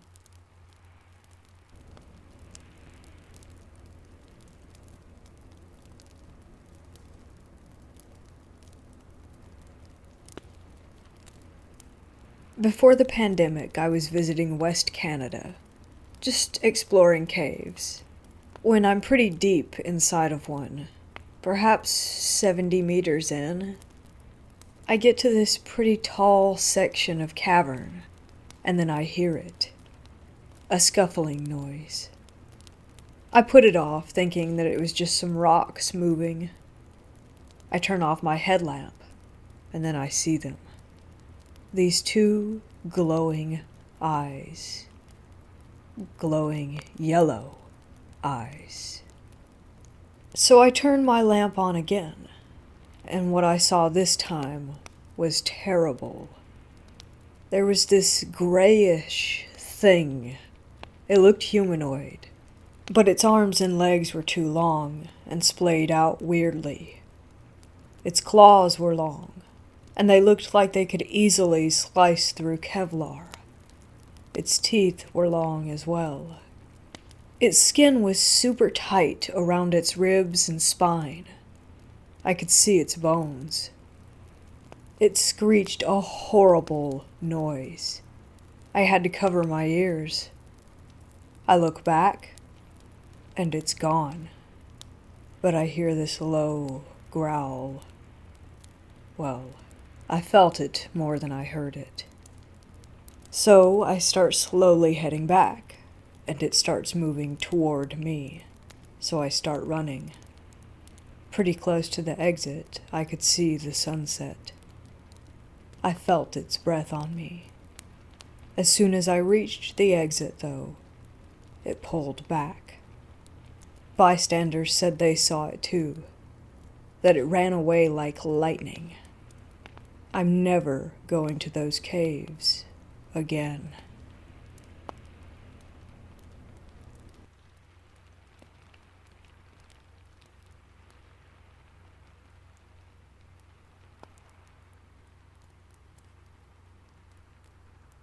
This happened a couple years ago on a friend's property. His property line comes up to a heavily wooded area where strange stuff is heard at night. We were hanging out in a small shed out back. I had just introduced one of my childhood friends to this guy, and we were hanging out when we hear his pit bulls going crazy, barking and growling at the woods. Then, an extremely loud, high-pitched shrieking comes from the woods, which made my childhood friend jump. As soon as the shriek was heard, his pit bulls came running in, one of them hiding under my chair. A minute or two later, we see 3 sets of very large, opalescent eyes staring into the shed. We started hearing small, light shrieks as they moved closer to us. I could just barely make out a completely white, gray, bony form before my buddy tells us to cover our ears. As soon as I cover my ears, he pulls out an old revolver and fires 3 shots out the open door, chasing these things off. I looked over at my childhood friend, who just looks like he had a heart attack. My buddy puts the gun on the small table and tells me to take him home, which I gladly did.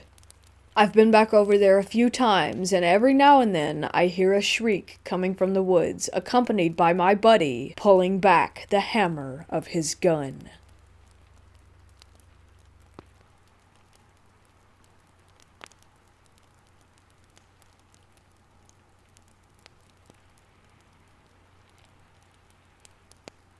When I was around 5, I went camping with my parents in a place called Bear Creek Reservoir.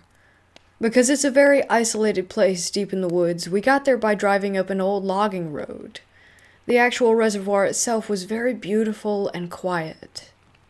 I actually looked up the area on Google Maps, and it still gives me the chills, even looking at it from a satellite perspective, but anyways. So the day passed by without incident. We mostly just swam the whole day away, and then went to bed. But the following morning I woke up in my parents' tent, just as the sun was making its appearance. I unzipped the tent, and noticed a figure, standing maybe 50 feet away. The light was still fairly dim, so it was hard to make out distinct details, but the thing was just standing there staring at me, unmoving. The entity had the figure of a woman of average size, but instead of seeing a face, there was just darkness. But I could just sense that it was indeed looking at me. And instead of clothes and skin, it had leaves and sticks, as if it were made from them. I remember feeling very afraid of this creature, like if I had left the tent, I wouldn't have been seen again kind of fear. So I tried waking up my parents, and they were both really pissed that I woke them up that early and didn't believe me at all until they finally got up later and explored the area. We ended up finding a bunch of man-made structures, branches, and other weird stuff in the surrounding area.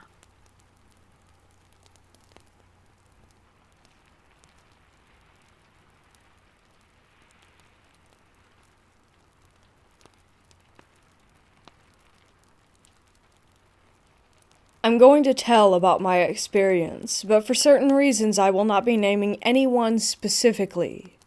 It was 2014. I was 13 years old at the time, and my great-grandmother was in a nursing home as her mental health had started to slip and as my great-aunt and uncle couldn't take care of her anymore. I remember the last time that I had seen her in person. It was a sunny January afternoon, and me, my parents, grandparents, and my aunt and uncle had decided to talk outside as opposed to the sad, depressing clinical interior of the nursing home.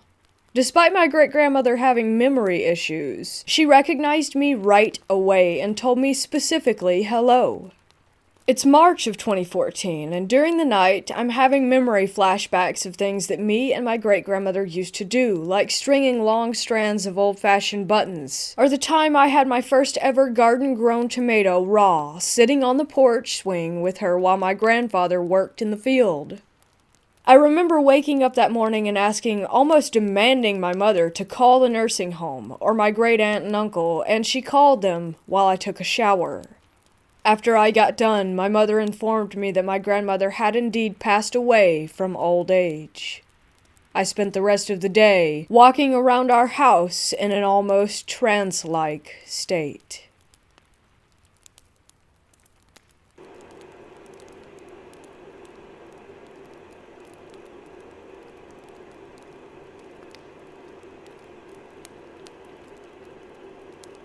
This was a pretty surreal experience for me, and the few people that I've told agreed that perhaps someone was watching over me and warning me. A couple of years ago, I lived in a place close to the sea. At night, I used to take my dog down through the town center to the seafront for a nice walk. I eventually discovered that there was a small graveyard with gates on either side which I could cut through. I kind of like walking through graveyards, especially at night, because it is creepy in a very cool kind of way. I did this quite a lot, and never once felt afraid. However, one night I was walking up to the gates, and I felt the strongest feeling of dread. No reason for it. Nothing was different. But it was like something was screaming at me to not go through. Do not walk through the graveyard tonight. I didn't. I turned around and went the other way. It was such a bizarre sensation, given that before I had walked there plenty of times without meeting anyone, with nothing happening. I genuinely believe that if I had ignored that and walked on through, something would have happened. Who knows what, or what was lurking there that night. I never went that way again. Some people have told me that I had a guardian angel who was warning me of the danger.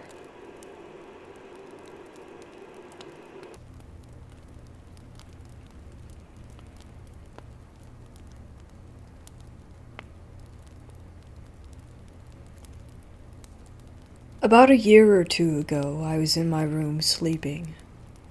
I was on my side facing the wall, with the closet in it. I don't even remember waking up. I was just all of a sudden propped up on one arm, still on my side, staring at the closet. I couldn't move either during this event. So as I was stuck staring at the closet door began to open. And I heard whispering coming out from within. I couldn't make out whatever was being said, but when the door was open almost fully, I saw a light grayish, off-white humanoid figure standing in the doorway. I still couldn't move, and then just like that, the figure was gone. The closet door shut, and I was wide awake, laying on my side without any memory of lying back down. It's important, I think, to note that I never felt any fear during this event. I didn't have any kind of emotional response at all. I was just watching what was happening. Any explanations for what it could be, paranormal or not, is appreciated. Also, I've never experienced any kind of sleep paralysis before this or after, and this has never happened again.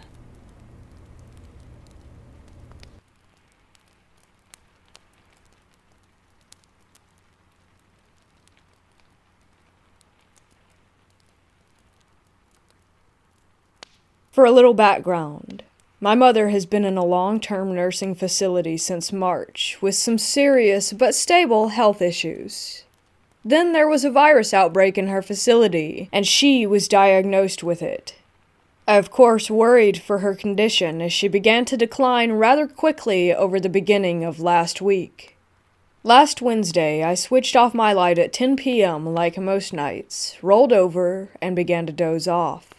Typically when I'm dozing, my mind will follow some random train of thought that will lead me off into snooze land. That night, as I was dozing, I envisioned my mother walking into my late father's arms, being hugged by my older brother who had died 9 years ago, and having my grandparents and aunt gather around her while being hugged by my father. Then the phone woke me up at 10:30 p.m. The hospice nurse called to tell me that my mother had passed away at 10:15. I like to think that I was seeing her entry into heaven, with my family's love and long-missed affection return to bring her to happiness.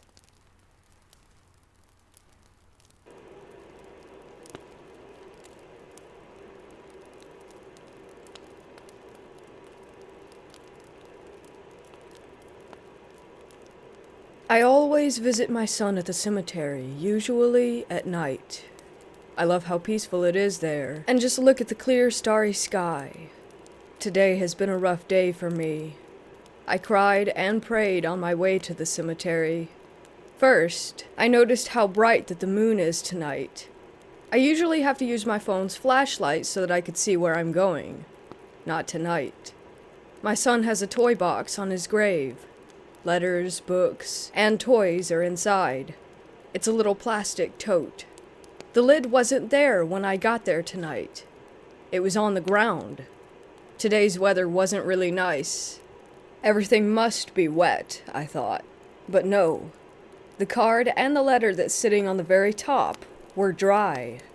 The teddy bear was dry. It couldn't have been the wind because the papers were there. I don't know if someone opened it and left it open, or something else. Nothing was taken, and nothing was moved. Tonight, I'm sitting here at the cemetery, totally at peace.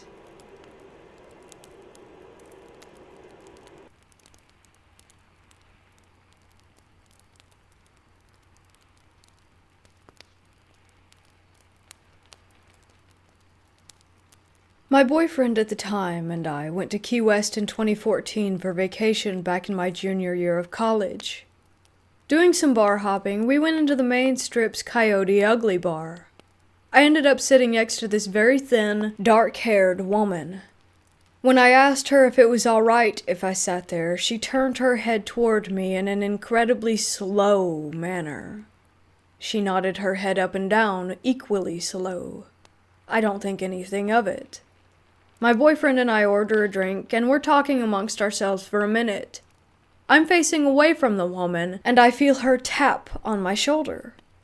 So I turn around, and she's raising her glass to me in cheers. I should explain what she looks like, because it's a lot like what I imagine a demon wearing human skin would look like. Bone thin, sallow, with stringy black hair, sharp cheekbones, and nose. Her eyes were black. I mean huge black pupils that didn't blink. They looked static. She does her cheers and opens her mouth to smile, and her gums are gray. Her teeth are gray and small, and I remember having this overwhelming feeling that she wanted to eat my flesh. I'm in pretty much panic mode at this point and whip my head back toward my boyfriend. He saw this woman too by now, and he grabs me by the arm to get us to move to the back of the room as quickly as possible. I'm basically cowering. I know, super brave. I always loved reading about demons, and possibly faced with one, I'm jello. I turn to start making our way out to the street, and the woman has got her head completely cranked around to stare at me from the bar. I feel her gazing at me as we leave, and I haul ass back to the hotel. She didn't say a single word throughout the entire encounter. I always regretted not asking her to speak. I will say, my boyfriend and I talked about it after and considered the gray teeth and mouth and general craziness possibly due to drugs. But I've seen my fair share of drug addicts. Even had one try to kidnap me. And this was not the same. I think about this episode pretty often, even years later. That feeling of encountering something soulless, that wanted to harm me has never diminished.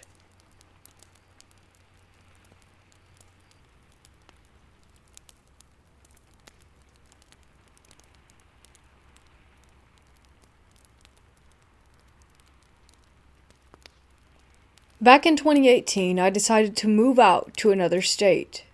My friend's mom said that she had seen me a few times on our street at 4 a.m. while she was driving to work.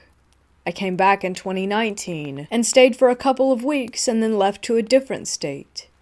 A couple of nights after I had left, my friend says that she was getting out of her friend's car to head to the front door when she sees me heading to the front door with my 2 red suitcases and the guitar case that I had.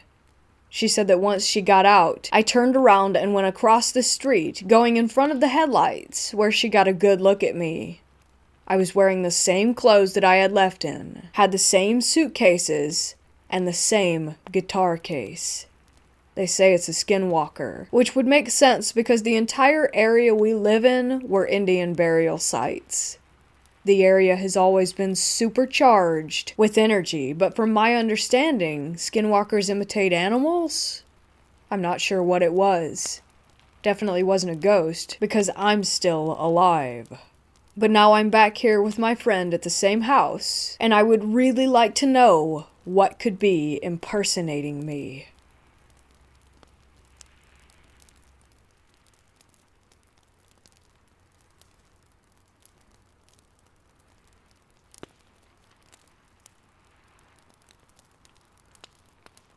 A few years ago, I was still in high school, and out of my own curiosity, I tried to lucid dream.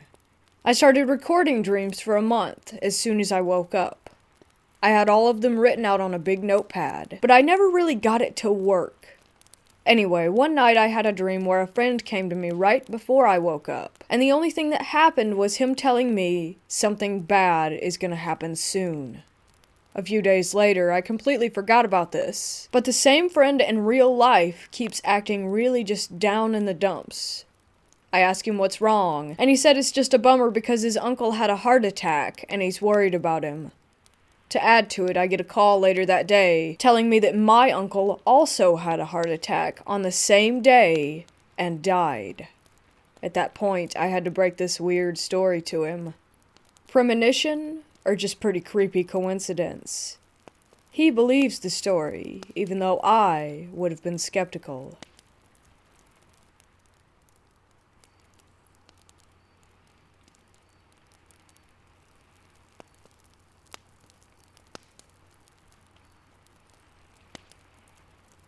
A few years ago, my mom was sleeping downstairs, and she had an encounter with something inhuman. Anyways, I used to always get scared at night, and I would knock on their door to sleep with them. And one night, my mom heard a knock on her door, and she assumed it was me, so she said, "Come in," while still half asleep. She heard the door open, and heard something quickly patter across the ground and jump on the bed, and it began whispering in her ear and mimicking her voice.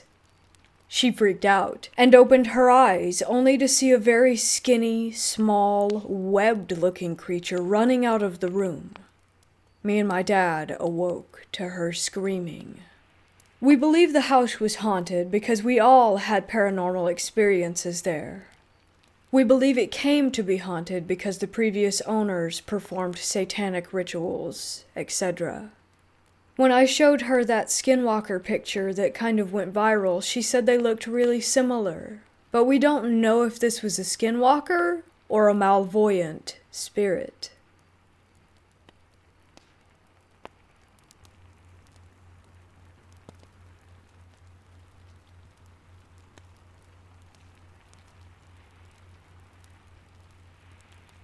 About 30 seconds ago, I was sitting on the couch as my dog walked by to go sit on our bed we have behind the L part of the sectional. She had something small caught in her throat last night, I think a popcorn shell, so I was paying attention to her breathing just to make sure that she got it out.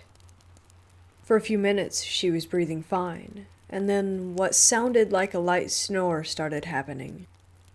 This is semi-normal for her depending on what position she's laying in, so I didn't bother to go over and check.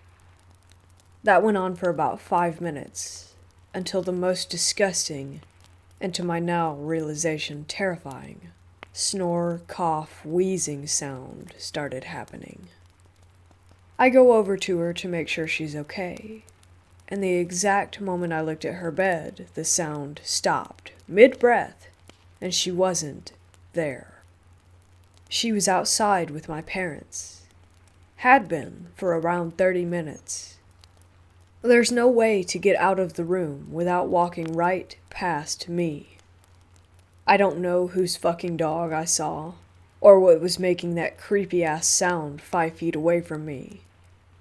But I'm going to be staying outside for the rest of the day, and hiring an exorcist.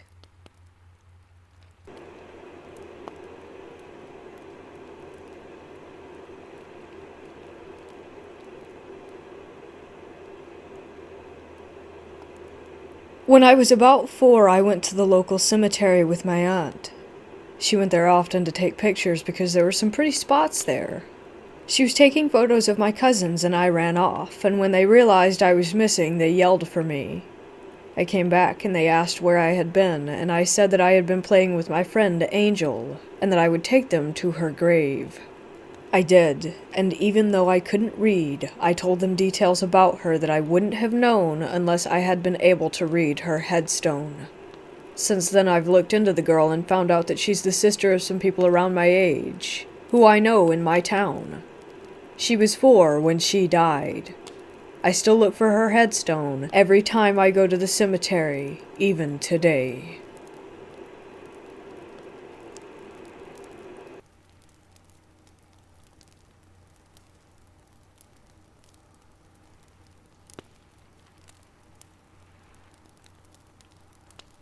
When this happened, I was 9 years old, and camping out with 3 families other than my own.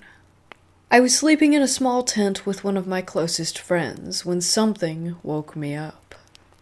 I listened and heard nothing from outside at first, so I opened the tent zipper enough to see the fire. It was out, so I knew the adults must have been asleep. I closed the zipper back and laid back down. Shortly afterward, I heard a high-pitched voice from outside the tent telling me to, quote-unquote, come out and play. I would have thought it was a person, but it was repeating itself over and over again, and moving close to the tent and then far away, all the time circling. I opened the tent and looked out, but it was pitch black. At this point, I tried to wake the friend, but he pushed me off. I tried again, more violently this time, and he woke up. I told him I heard something outside, but he must not have been fully awake because he just mumbled something and went back to sleep. I tried to go back to sleep myself, but the voice kept me up. I don't know when exactly, but somehow I finally did drift back off. The next morning, I told my friend who had been in the tent about it, and he said he remembered being annoyed that I woke him up. So to me, that means that I wasn't dreaming. I'm certain that I was fully awake, so there's no way that I hallucinated what I was hearing.